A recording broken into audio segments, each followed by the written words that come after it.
Very good morning. Okay, സന്തോഷമുണ്ട്. അതിനോടൊപ്പം തന്നെ ഇത് നിങ്ങൾ ഇത്തരത്തിലുള്ള ക്ലാസ്സുകൾ സംഘടിപ്പിക്കുന്ന, ഇങ്ങനെ ഒരു ഗ്രൂപ്പായിട്ട് നിൽക്കുന്ന നിങ്ങൾക്ക് എല്ലാവർക്കും എൻ്റെ എല്ലാവിധ ആശംസകളും അറിയിക്കുന്നു. കാരണം ടീച്ചേഴ്സ് ഇല്ലെങ്കിൽ there is nothing in this world. ടീച്ചേഴ്സാണ് നമ്മളുടെ സമൂഹത്തെ, കുടുംബത്തെ ഒക്കെ മോൾഡ് ചെയ്യുന്ന ഏറ്റവും ഒരു വലിയ ഗ്രൂപ്പാണ് ടീച്ചേഴ്സ്. അപ്പോൾ അവിടെ നിങ്ങൾ കേവലം ഒരു ഇന്റർവ്യൂ എന്നോട് അനുജ പറഞ്ഞു, നിങ്ങളൊരു ഇന്റർവ്യൂ എന്നുള്ള മാനദണ്ഡത്തിൽ മാത്രമല്ല, ഇന്റർവ്യൂവിന് നിങ്ങളെ പഠിപ്പിക്കാൻ ഞാൻ ആളല്ല, എന്നാൽ ഈ ഒരു പ്രൊഫഷനിൽ നിൽക്കുകയും ഒരുപാട് നാളുകൾ കൊണ്ട് കുട്ടികളുടെ ഇടയിലും പേരൻസിൻ്റെ ഇടയിലും നടത്തുന്ന പ്രൊഫഷണൽ സർവീസും എൻ്റെ എക്സ്പീരിയൻസ് ബേസ്ഡ് ആയിട്ട് നിങ്ങൾക്ക് ഇന്ന് കുറേ കാര്യങ്ങൾ നിങ്ങളുമായിട്ട് ഷെയർ ചെയ്യാം എന്നൊരു ആശയത്തിലാണ് ഞാൻ ഇന്ന് നിങ്ങളോട് കൂടെ ആയിരിക്കുന്നത്. അപ്പോൾ നിങ്ങൾക്ക് വീഡിയോ ഓൺ ചെയ്യാൻ പറ്റുന്ന ഒരു വീഡിയോ ഓൺ ചെയ്താൽ നമുക്കൊരു പാർട്ടിസിപ്പേഷൻ ഫീൽ ചെയ്യും. നമുക്കിതൊരു എന്താ പറയുക, ഒരു ലെക്ചറിങ് ആയിട്ട് പോകേണ്ട ഒരു ഇൻറ്ററാക്റ്റീവ് സെഷനായിട്ട് തന്നെ നമുക്ക് മുന്നോട്ട് കൊണ്ടുപോകാം. കാരണം ലെക്ചറിങ് ഒക്കെ എല്ലായിടത്തു നിന്നും എടുത്ത് കളഞ്ഞു. ഈവൻ കോളേജസിൽ നിന്ന് പോലും ലെക്ചറിങ് എന്നുള്ളൊരു പ്രോസസ്സ്, ലെക്ചേഴ്സ് എന്നുള്ള പോസ്റ്റ് കളഞ്ഞു. ഇപ്പം കാരണം എന്താണെന്ന് ചോദിച്ചാൽ, ലെക്ചറിങ് കൊണ്ട് നമുക്ക് അങ്ങനെ വലിയ മാറ്റങ്ങളൊന്നും വരുത്താനായിട്ട് സാധിക്കത്തില്ല. എപ്പോഴും നമ്മളുടെ മുമ്പിൽ ഇരിക്കുന്ന, ആദ്യം ടീച്ചേഴ്സ് ആകാൻ പോകുന്നല്ലേ, ടീച്ചേഴ്സ് ആയിട്ടുള്ള നിങ്ങൾ മനസ്സിലാക്കി കാണുമെന്ന് ഞാൻ വിശ്വസിക്കുന്നു. നമ്മളുടെ മുമ്പിലിരിക്കുന്ന കുഞ്ഞുങ്ങൾ നമ്മളുടെ ക്ലാസ്സിൻ്റെ വെരി ആക്റ്റീവ് പാർട്ടിസിപ്പൻസ് ആയിരിക്കണം. ഓരോ മൊമെന്റിലും അവരെയും കൂടെ ഉൾക്കൊണ്ട്, അവരെയും കൂടെ മനസ്സിലാക്കി മുന്നോട്ട് പോകുമ്പോഴാണ് ഏതൊരു ക്ലാസ്സും പറയുന്ന ആൾക്കല്ലാതെ കേൾക്കുന്നവർക്കും അല്ലെ അതിൽ പാർട്ടിസിപ്പേറ്റ് ചെയ്യുന്നവർക്കും ഒത്തിരി ഒത്തിരി ഒത്തിരി ബെനിഫിഷ്യൽ ആയിട്ട് മാറുന്നത്. ഓക്കെ, അപ്പൊ നമുക്ക് ലേണിംഗ് ഡിസബിലിറ്റി എന്ന് പറയുന്നതിനേക്കാളും മുമ്പ് ഞാൻ പറയാനായിട്ട് ആഗ്രഹിക്കുന്ന, ഞാൻ ഇൻട്രൊഡ്യൂസ് ചെയ്തു, ഞാൻ ആത്മാ മൈ കെയർ എന്ന് പറയുന്ന ഒരു ഓർഗനൈസേഷന്റെ, അതൊരു മെന്റൽ ഹെൽത്ത് സർവീസ് പ്രൊവൈഡേഴ്സ് ആണ്. മെന്റൽ ഹെൽത്ത് എന്നൊക്കെ കേൾക്കുമ്പോൾ തന്നെ നമുക്കൊരു സ്റ്റിഗ്മ ഉണ്ട് അല്ലേ? എന്താണ് ശരിക്കും പറഞ്ഞാൽ എന്താണ് മെന്റൽ ഹെൽത്ത്? ഞാൻ ആദ്യം അത് നിങ്ങളിൽ നിന്നൊന്ന് കേൾക്കാനായിട്ട് ആഗ്രഹിക്കുന്ന, പോകുന്നിടത്തൊക്കെ ചോദിക്കും. ഇന്നലെ ഞാൻ കോട്ടയത്ത് ഒരു സ്കൂളിൽ YWCA സംഘടിപ്പിച്ച പ്രോഗ്രാം ആയിരുന്നു. കുട്ടികളോട് ചോദിച്ചപ്പോൾ ഞാൻ വിചാരിച്ചു എന്നെ നിരുത്സാഹപ്പെടുത്തും, അല്ലെങ്കിൽ എനിക്ക് അത്ര വലിയ ആൻസേഴ്സ് ഒന്നും. പക്ഷെ കുട്ടികൾ വളരെ നല്ല രീതിയിൽ ആൻസർ ചെയ്തു. അപ്പൊ ഇന്ന് ടീച്ചേഴ്സിനോടും കൂടെ ചോദിക്കട്ടെ, എന്താണ് മെന്റൽ ഹെൽത്ത് നിങ്ങളുടെ ഒരു അഭിപ്രായത്തിൽ, അല്ലെങ്കിൽ നിങ്ങൾക്ക് അറിയാവുന്ന രീതിയിൽ ആർക്കെങ്കിലും ഒന്ന് പറയാം. നമ്മൾ ഒറ്റയ്ക്കായി ഇരിക്കുമ്പോഴും സന്തോഷമായിട്ടിരിക്കാൻ പറ്റുന്നുണ്ടെങ്കിൽ അത് നമുക്ക് തീർച്ചയായും നല്ല മെൻ്റലി നമ്മൾ ഹെൽത്ത് ഉള്ള ഒരാളാണ് എന്ന് പറയാം. ഹാപ്പിനെസ് എപ്പോഴും നമുക്ക് കീപ്പ് ചെയ്യാൻ പറ്റുന്നുണ്ടെങ്കിൽ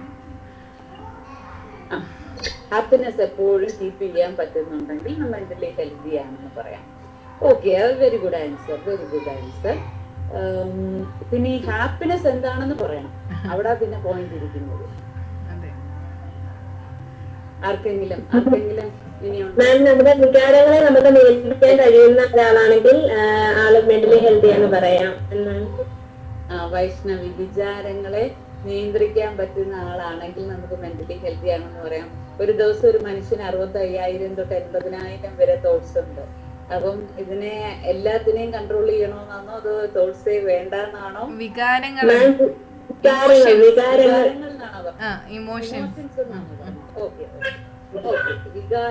നിയന്ത്രിക്കാൻ പറ്റുന്നുണ്ടെങ്കിൽ ഓക്കെ.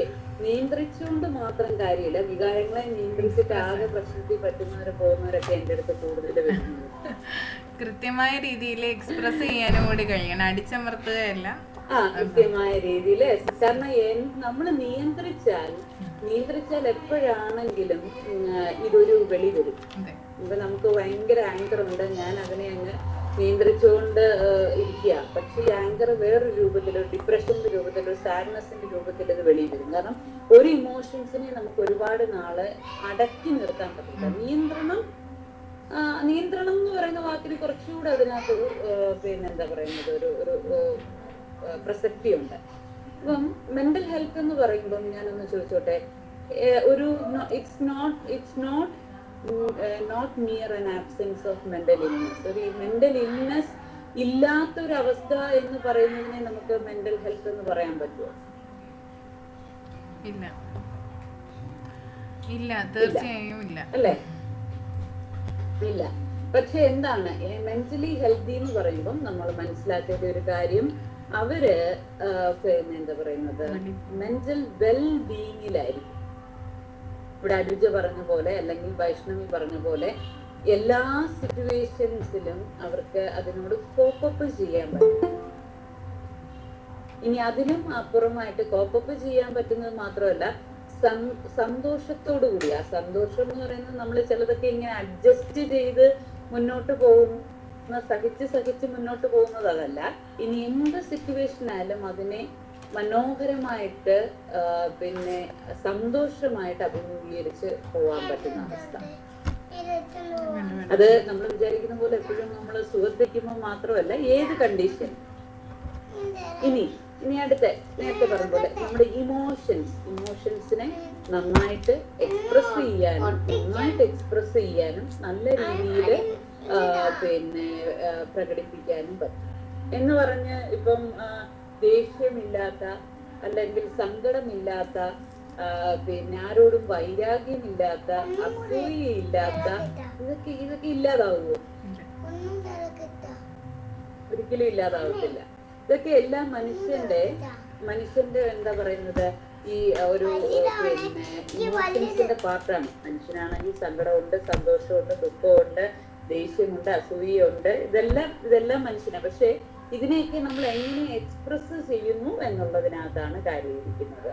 അപ്പം പണ്ടും ഉണ്ടായിരുന്നു പ്രേമ നൈരാശ്യങ്ങളും എന്താ പറയുന്നത്, പ്രേമം പൊട്ടിപ്പോകുന്നതും ഇതൊക്കെ ഉണ്ടായിരുന്നു. പക്ഷെ അന്ന് ആരും കുത്തിക്കൊല്ലിയോ വെടിവെച്ച് കൊല്ലിയോ ഒന്നും ചെയ്തിരുന്നില്ല. പക്ഷെ ഇപ്പോഴും അത് അന്ന് നമ്മൾ ചെയ്തിരുന്നു. അന്ന് കൂടിപ്പോയി കഴിഞ്ഞാൽ നിരാശാകാമു എന്ന് പറഞ്ഞിട്ട് ഒരു കുർത്തയൊക്കെ ഇട്ട് ഒരു പാൻറ്റും ഇട്ട്, അല്ലെങ്കിൽ പിന്നെ എന്താ പറയുന്നത്, ചില അങ്ങേയറ്റം പറ്റിയ കേസുകളൊക്കെ മാത്രമേ ചിലപ്പോൾ ഒരു സൂസൈഡിലോട്ടൊക്കെ പോവാറുണ്ടായിരുന്നു. ഇന്ന് അങ്ങനെയല്ല. വയലൻസ്, അതായത് എന്തൊരു ചെറിയ, അപ്പം അച്ഛൻ വഴക്ക് പറഞ്ഞാലോ അമ്മ വഴക്ക് പറഞ്ഞാലോ അല്ലെങ്കിൽ ഒന്ന് തോറ്റു പോയാലോ ഒക്കെ കയറെടുക്കുക, അല്ലെങ്കിൽ അങ്ങോട്ടും ഇങ്ങോട്ടും എന്താ പറയുന്നത് കുത്തിമുറിവേൽപ്പിക്കുക. അപ്പൊ കൂടുതൽ നമ്മൾ വയലൻസിലേക്ക് പോയിരിക്കുന്നു. നമ്മുടെ കുട്ടികളെ നോക്കിയാൽ മനസ്സിലാവും, കൂടുതലും വയലൻസിലേക്ക് പോകുന്നു. ഇമോഷൻസിനെ ശരിയായ രീതിയിൽ പ്രകടിപ്പിക്കാനായിട്ട് അറിയുന്നില്ല. അപ്പം മെന്റൽ ഹെൽത്തിന്റെ കാര്യം നോക്കുവാണെങ്കിൽ നാഷണൽ മെന്റൽ ഹെൽത്ത് സർവേയിൽ മനസ്സിലായ ഒരു കാര്യം എന്താണെന്ന് വെച്ചാൽ, നമ്മളുടെ സമൂഹത്തിലെ 40% കൂടുതൽ വരുന്ന ആളുകളും മെന്റലി ഹെൽത്തി അല്ല, മെന്റലി ഡിസ്ട്രെസ്ഡ് ആണ്. ഈ ഡിസ്ട്രെസ്സിൽ നിന്നാണ് നമുക്ക് പലപ്പോഴും മെന്റൽ ഇറിറ്റബിലിറ്റിയിലേക്കും മെന്റൽ ഹെൽത്ത് ഇഷ്യൂസിലേക്കും മെന്റൽ ഇൽനെസ്സിലേക്കും പോകുന്നത്. പിന്നെ മെന്റൽ ഹെൽത്തിനെ കുറിച്ച് ചോദിച്ചാൽ നമുക്ക് ഭയങ്കര സ്റ്റിഗ്മയാണ്. ഇതിലിരിക്കുന്ന എത്ര പേര് ഒരു സൈക്കാട്രിസ്റ്റിന്റെ അല്ലെങ്കിൽ ഒരു സൈക്കോളജിസ്റ്റിന്റെ റൂമിന്റെ മുമ്പിൽ പോയി അപ്പോയിന്റ്മെന്റിന് വേണ്ടി ധൈര്യമായിട്ടിരിക്കും, അല്ലെങ്കിൽ നമ്മുടെ കുട്ടികളെ കൊണ്ടുപോയി നമ്മുടെ വീട്ടിലുള്ള ആരെങ്കിലും കൊണ്ടുപോയി ധൈര്യമായിട്ട് അതിന്റെ മുമ്പിലിരിക്കും. ചിലപ്പോഴൊക്കെ പോയെന്നിരിക്കും, ആരും കാണാതെ പോയെന്നിരിക്കും. ഇത് ഞാൻ പറയുകയാണെങ്കിൽ മിസ്, ഇതുപോലെ നമുക്ക് പ്രഗ്നൻസി സ്റ്റേജ് കഴിയുമ്പോൾ കുറച്ച് പ്രശ്നങ്ങൾ ഉണ്ടാവാറുണ്ടല്ലോ സാധാരണഗതിയിൽ. അപ്പോൾ ഞാൻ കരഞ്ഞ് അങ്ങോട്ട് പറഞ്ഞിട്ടുണ്ട് എല്ലാവരോടും, എനിക്ക് പോകണം, പക്ഷേ അതിന്റെ ആവശ്യമുണ്ട് എന്നുള്ള രീതിയിൽ. അനുജയാണ് ടീച്ചറെ. അപ്പോ പക്ഷെ അതിന്റെ കെയർ കിട്ടിയിട്ടില്ല. അതിന്റെ ആവശ്യമില്ല, അതങ്ങ് മാറിക്കോളും എന്നുള്ളത്. പക്ഷെ അതുകൊണ്ട് നമ്മളൊരു 1-2 വർഷം, ഒരു പക്ഷെ ഇപ്പോഴും നമുക്കത് ഹോണ്ട് ചെയ്യാണ് പല കാര്യങ്ങളും. അതാണ് പോസ്റ്റ് പാർട്ടം ഡിപ്രഷൻ.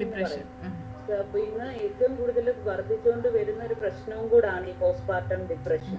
അപ്പൊ എൻ്റെ അടുത്ത് പല സ്ത്രീകളും ഇതുപോലെ വന്നിട്ട് എൻ്റെ ജനറൽ കൗൺസിലിംഗ് സെഷൻ എടുക്കും. ഞാൻ പറയും, അതിന് നിങ്ങൾ ഒരു ജനറൽ കൗൺസിലിംഗ് സെഷൻ മാത്രം പോരാ, ഇതിൻ്റെതായിട്ടുള്ള എന്താ പറയുന്നത് തെറപ്യൂട്ടിക്കൽ അപ്രോച്ചിലൂടെ പോകണം, നിങ്ങൾ കുറച്ച് സെഷനൂടെ മുന്നോട്ട് പോകണമെന്ന് പറയുമ്പോൾ അവർ പറയുന്ന കാര്യം, ഇത് തന്നെ ഞാൻ എൻ്റെ വീട്ടുകാരറിയാതെ, എൻ്റെ ഹസ്ബൻഡ് അറിയാതെ ഒരു മിനിമൽ പോസ്റ്റ് ആയതുകൊണ്ട് എൻ്റെ മാത്രം റിസ്കിലെടുത്ത് വന്നതാണ്, ആരും എന്നെ സപ്പോർട്ട് ചെയ്യത്തില്ല.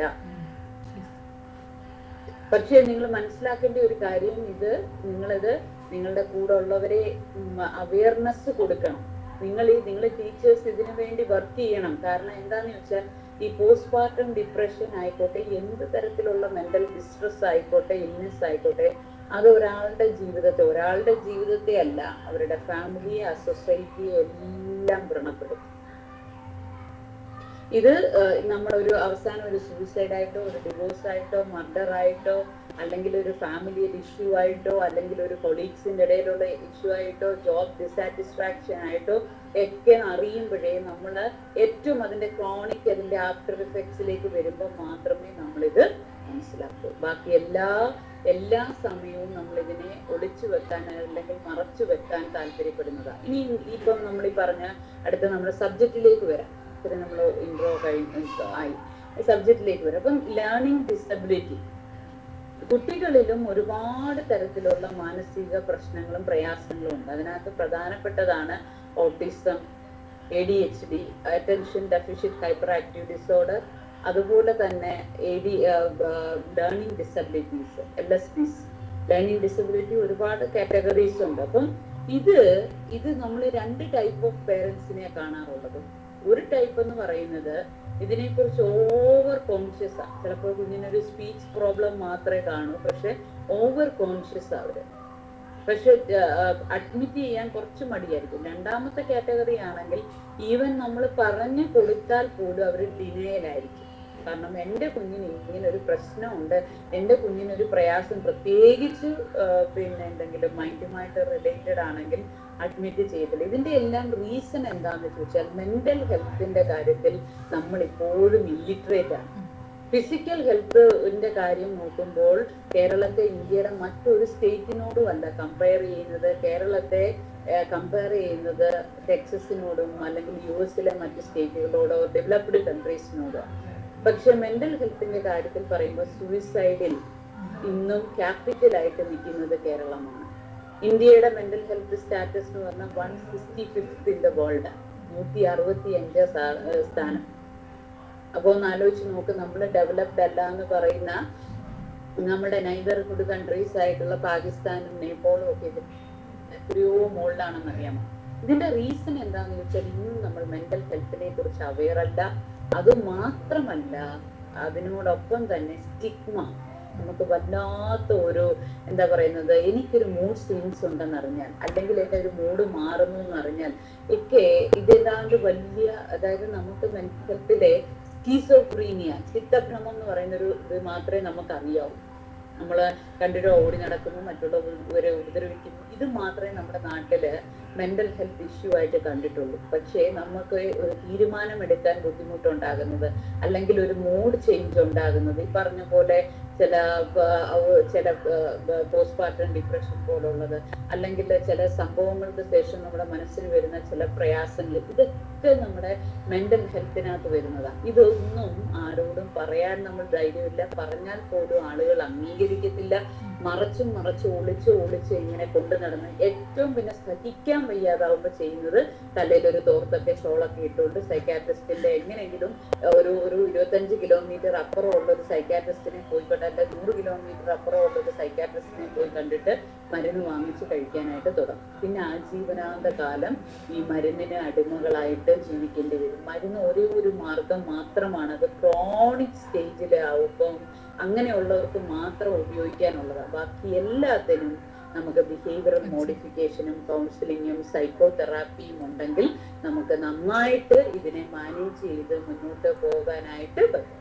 അപ്പൊ നമ്മളിവിടെ മനസ്സിലാക്കേണ്ടതായിട്ടുള്ള ഒരു കാര്യം, നമ്മൾ ഇത്തരത്തിലുള്ള മെന്റൽ ഹെൽത്ത് ഇഷ്യൂസ് നമ്മളുടെ അടുത്ത് വരുന്ന കുഞ്ഞുങ്ങൾക്കുണ്ടെങ്കിൽ, അല്ലെങ്കിൽ അവരുടെ ഫാമിലിയിലുണ്ടെങ്കിൽ, നിങ്ങൾ എത്രയും പെട്ടെന്ന് അവർക്ക് അതിന് അവയർനെസ് കൊടുക്കുക. ടീച്ചേഴ്സ് എന്ന നിലയിൽ നിങ്ങളുടെ ഏറ്റവും വലിയ റോൾ എന്താണെന്ന് ചോദിച്ചാൽ അവയർനെസ് കൊടുക്കുകയാണ്. നമ്മൾ അവയർനെസ് കൊടുക്കണമെങ്കിൽ എന്താ, ആദ്യം നമ്മൾ ഇതിനെ കുറിച്ച് അറിഞ്ഞിരിക്കണം. നമുക്കൊരു അറിവുണ്ടായിരിക്കണം. അറിവുണ്ടെങ്കിൽ മാത്രമേ നമുക്ക് എന്ത് ചെയ്യാൻ പറ്റൂ, നമ്മളുടെ അടുത്ത് വരുന്നവരെ അവെയർ ആക്കാനും അവരെ പ്രോപ്പറായിട്ട് ട്രീറ്റ്മെന്റിലേക്കും അല്ലെങ്കിൽ അവർക്ക് വേണ്ടുന്ന കൗൺസിലിങ്ങിലേക്കും സൈക്കോതെറാപ്പിയിലേക്കും ലീഡ് ചെയ്യാനായിട്ടും പറ്റും. അപ്പൊ നമുക്ക് നോക്കാം, കുട്ടികളുടെ ഇടയിൽ മെയിൻ ആയിട്ട് നിങ്ങൾ ടീച്ചർമാരെന്ന നിലയിൽ ഏറ്റവും കൂടുതൽ അഭിമുഖീകരിക്കാൻ വരുന്ന പ്രോബ്ലമാണ് ഈ ലേണിംഗ് ഡിസബിലിറ്റി. ഈ ലേണിംഗ് ഡിസബിലിറ്റി എന്ന് പറഞ്ഞാൽ എന്താ? ആർക്കെങ്കിലും പറയാമോ?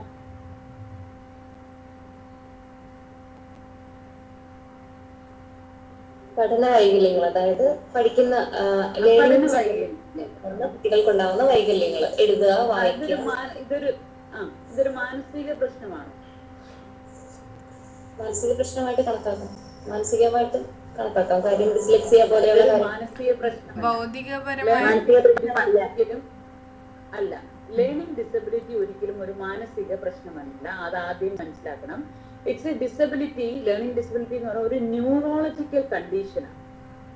It's a neurological condition that interferes with an individual's ability to store, process or produce informations. ഇൻഫർമേഷൻസിനെ പ്രോപ്പറായിട്ട് സ്റ്റോർ ചെയ്യാനും പ്രോസസ് ചെയ്യാനും പ്രൊഡ്യൂസ് ചെയ്യാനും പറ്റാത്ത ഒരു ന്യൂറോളജിക്കൽ കണ്ടീഷനെയാണ് എന്ത് പറയുന്നത്? ലേണിംഗ് ഡിസബിലിറ്റി എന്ന് പറയുന്നത്. അതായത് നമ്മളുടെ ബ്രെയിനിന്റെ പല ഭാഗങ്ങളാണ് നമ്മൾ നോളജ് സ്റ്റോർ ചെയ്യാനും പ്രോസസ് ചെയ്യാനും പ്രൊഡ്യൂസ് ചെയ്യാനുമായിട്ട് നമ്മളെ ഹെൽപ്പ് ചെയ്യുന്നത്. ഇതിപ്പോ ഒരു സ്പെക്സ് ആണ് എന്ന് ഞാൻ പറയണമെങ്കിൽ എൻ്റെ ആയിരക്കണക്കിന് വരുന്ന ന്യൂറോളജിക്കൽ കണക്ഷൻസ് അവിടെ നടക്കണം. ഞാനിത് കാണുന്നു, ഇത് പെർസീവ് ചെയ്യുന്നു, പിന്നെ ഐഡിയ എൻ്റെ ബ്രെയിനിലേക്ക് കൊടുക്കുന്നു, അവിടെ നിന്ന് തിരിച്ച് പിന്നെ എൻ്റെ വെർബൽ ഇതിലേക്ക് കൊടുക്കുന്നു. ഇത് സ്പെക്സ് ആണെന്ന് പറയണമെന്ന് പറയുന്നു, സ്പെക്സ് എന്താണെന്ന് പെട്ടെന്ന് ഞാൻ ഐഡന്റിഫൈ ചെയ്തു. അപ്പൊ ഈ ഒരു കോർഡിനേഷൻ, ഇങ്ങനെ 10,000-കണക്കിന് കോർഡിനേഷൻ നടക്കുമ്പോഴാണ് നമുക്കൊരു ഇൻഫർമേഷൻ ശരിയായ രീതിയിൽ അവതരിപ്പിക്കാനായിട്ട് പറ്റുന്നത്. അങ്ങനെ അവതരിപ്പിക്കാൻ പറ്റാതെ വരത്തക്ക രീതിയിൽ ന്യൂറോളജിക്കൽ കോർഡിനേഷൻ കുറയുന്ന ഒരു, അല്ലെങ്കിൽ അതില്ലാതാകുന്ന പിന്നെ ആ ഒരു അവസ്ഥയാണ് എന്ത് പറയുന്നത്? ലേണിംഗ് ഡിസബിലിറ്റി എന്ന് പറയുന്നത്. And it affects listen, think, speak, read, write, spell or mathematical calculation. ഇതിലേതെങ്കിലുമൊക്കെ ഏരിയസിനെ ഇത് ബാധിക്കാൻ സാധ്യതയുണ്ട്. എന്തൊക്കെയാണ്? ലിസൺ ചെയ്യുന്നതിൽ, തിങ്ക് ചെയ്യുന്നതിൽ, സ്പീക്ക് ചെയ്യുന്നതിൽ, read, write, spell, mathematical calculation. എന്നാൽ ഇതൊരിക്കലും ഒരു മാനസിക പ്രശ്നമല്ല. ഇത് പിന്നെ ഇതൊരു പുവർ ഇന്റലിജൻസ് അല്ല, ലേസിനെസ് അല്ല. ഇതാണ് നിങ്ങൾ ടീച്ചർമാര് കറക്റ്റായിട്ട് പോയിന്റ് ഔട്ട് ചെയ്യേണ്ട ഏരിയ. ഇത് അവർക്ക് ഇന്റലിജൻസ് കുറവല്ല, അവർക്ക് ലേസിനെസ് അല്ല. പല പിന്നെ ടീച്ചേഴ്സും പറയുന്നത് കുട്ടിക്ക് മടിയാണ്, ഇവൻ അലസനാണ്, അല്ലെ ഇവൾ അലസയാണ്, ക്ലാസ്സിൽ ഒട്ടും ശ്രദ്ധിക്കുന്നില്ല, ഇങ്ങനെയൊക്കെ പറയാറുണ്ട്. നമ്മൾ അവർക്ക് ചില പട്ടങ്ങളെ ചേർത്തി കൊടുക്കും, മണ്ടൻ, മണ്ടി, അല്ലെങ്കിൽ ഇപ്പൊ ഇങ്ങനെയുള്ള കുട്ടികളാണ് ഏറ്റവും കൂടുതൽ ബുള്ളിങ്ങിന് ഇരയാവുന്നത്. ടീച്ചർ ഒന്നാമത് കുട്ടികൾ പറയോ അവൻ ഒച്ച എഴഞ്ഞോണ്ടിരിക്കും, അവ എഴുതത്തില്ല, ഇങ്ങനെയൊക്കെ പറയുമ്പോ ടീച്ചർ അതിന്റെ കൂടെ ഒരു വാക്കോട് പറയും, എന്താടാ നീ ഇതുവരെ എഴുതി തീരാത്തത്, ബാക്കി എല്ലാരും എഴുതി തീർന്നത് കണ്ടോ, നിനക്ക് മാത്രം എന്തോ 2 മണിക്കൂർ ഞാൻ അധികം തരണോ? ടീച്ചറിന്റെ ഈ ഒരു വാക്കും കൂടെ കേട്ടാൽ പിന്നെ ഹോൾ ക്ലാസ്സും ഈ കുട്ടിയുടെ നേരെ തിരിയും.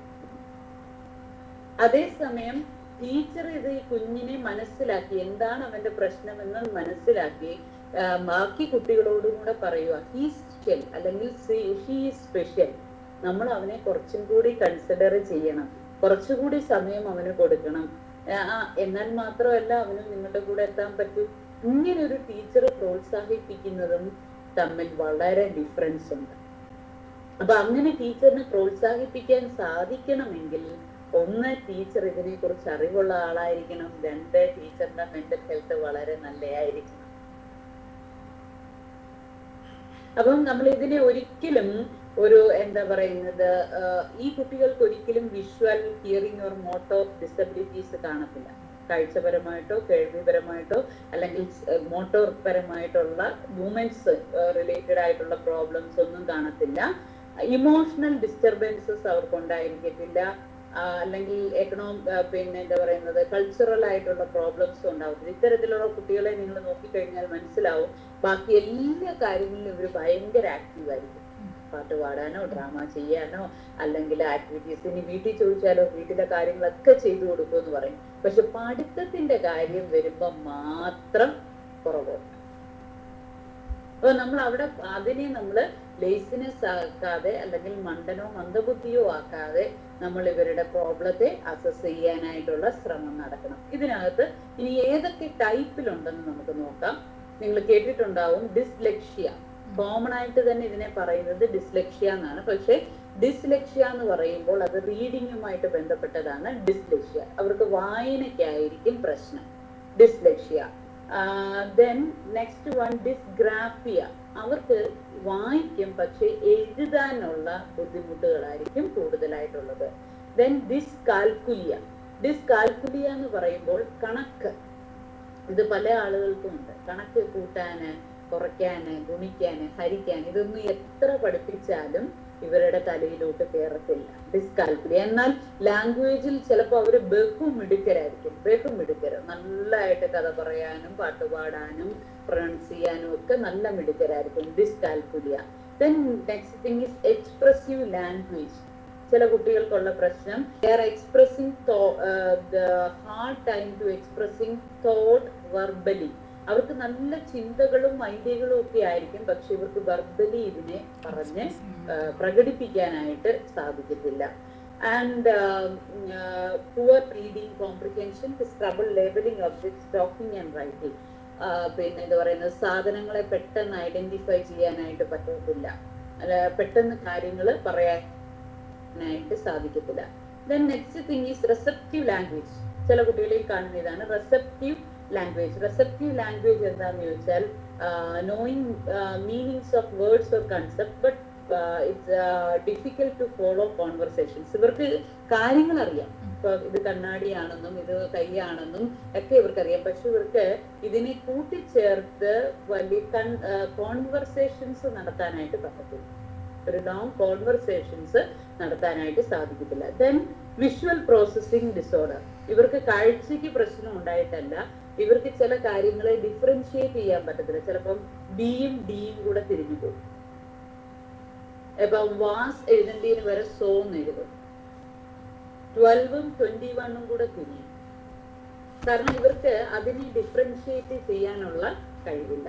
Next thing is audio processing difficulty. ഇത് ഇവർക്ക് കേൾവിക്ക് പ്രശ്നം ഉണ്ടായിട്ടല്ല, പക്ഷെ ഇവർക്ക് ഈ കേൾവിയിലെ തന്നെ ചില ശബ്ദങ്ങളെ തിരിച്ചറിയാനായിട്ട് പറ്റത്തില്ല. എന്ന് പറഞ്ഞാൽ ഇപ്പൊ ബാറ്റ്, മാറ്റ്, ക്യാറ്റ് എന്നൊക്കെ പറഞ്ഞാൽ ഇവര് നമ്മൾ മാറ്റ് എന്ന് പറയുമ്പോൾ ചിലപ്പോൾ ക്യാറ്റ് എന്ന് എഴുതും, ക്യാറ്റ് എന്ന് പറയുമ്പോൾ ബാറ്റ് എഴുതും. അപ്പൊ അവർക്ക് ചില സിലബിൾസിന്റെ ശബ്ദങ്ങളെ തിരിച്ചറിയാനായിട്ട് പറ്റത്തില്ല. അപ്പൊ ഇങ്ങനെയാണ് പ്രശ്നങ്ങളുടെ ഒരു നിര. മേജർ ആയിട്ടുള്ള ലേണിംഗ് ഡിസബിലിറ്റി ഇഷ്യൂസ് ആണ് ഞാൻ പറഞ്ഞത്. ഇനി ഇതൊക്കെ എന്ത് കാരണങ്ങൾ കൊണ്ട് വരുന്നു കൂടെ നമ്മൾ മനസ്സിലാക്കി വെക്കണം. ഒന്നാമത്തെ കാരണം ഹെറിഡിറ്ററി, പാരമ്പര്യം ഒരു മെയിൻ റീസണാണ്. May often run in the family. ഇവിടെ എനിക്ക് വരുന്ന കേസുകളിൽ കൂടുതലും പിന്നെ എന്താ പറയുന്നത്, പാരമ്പര്യം ഒരു ഫാക്ടറായിട്ട് ഞാൻ കാണാറുണ്ട്. അപ്പൊ ഈ കഴിഞ്ഞ ദിവസം ഞാൻ അറ്റൻഡ് ചെയ്തൊരു കേസ്. അപ്പൊ അമ്മയ്ക്ക് ഭയങ്കര ആകുലത. ഈ കൊച്ചെന്ന് പറയുന്നത് അവൻ എക്സ്ട്രാ ജീനിയസാ. ഹീസ് 5 years old, 5 വയസ്സേ ഉള്ളൂ. ബട്ട് ഈ കുട്ടി എന്താ പറയുന്നത്, ഇംഗ്ലീഷാണ് സംസാരിക്കുന്നത്. വളരെ ഇന്റർനാഷണൽ സ്റ്റൈലിലുള്ള ഇംഗ്ലീഷ് തന്നെയാണ് സംസാരിക്കുന്നത്. അവൻ ഒരു ലാപ്ടോപ്പ് സകല കാര്യങ്ങള്, മൊബൈലിലെ സകല കാര്യങ്ങൾ, and he's good in academics also. പക്ഷേ ആക്ക് പിന്നെ ഈ പറഞ്ഞ പോലെ എഴുതാനായിട്ട് വളരെ പ്രയാസം. പിന്നെ അതിന്റെ കൂടെ ഞാൻ നേരത്തെ പറഞ്ഞ പോലെ ഹൈപ്പർ ആക്റ്റീവും കൂടെ. നിങ്ങൾ ശ്രദ്ധിക്കേണ്ട ഒരു കാര്യം, പലപ്പോഴും ഹൈപ്പർ ആക്ടിവിറ്റിയും ലേണിംഗ് ഡിസോർഡറും ചേർന്ന് വരും.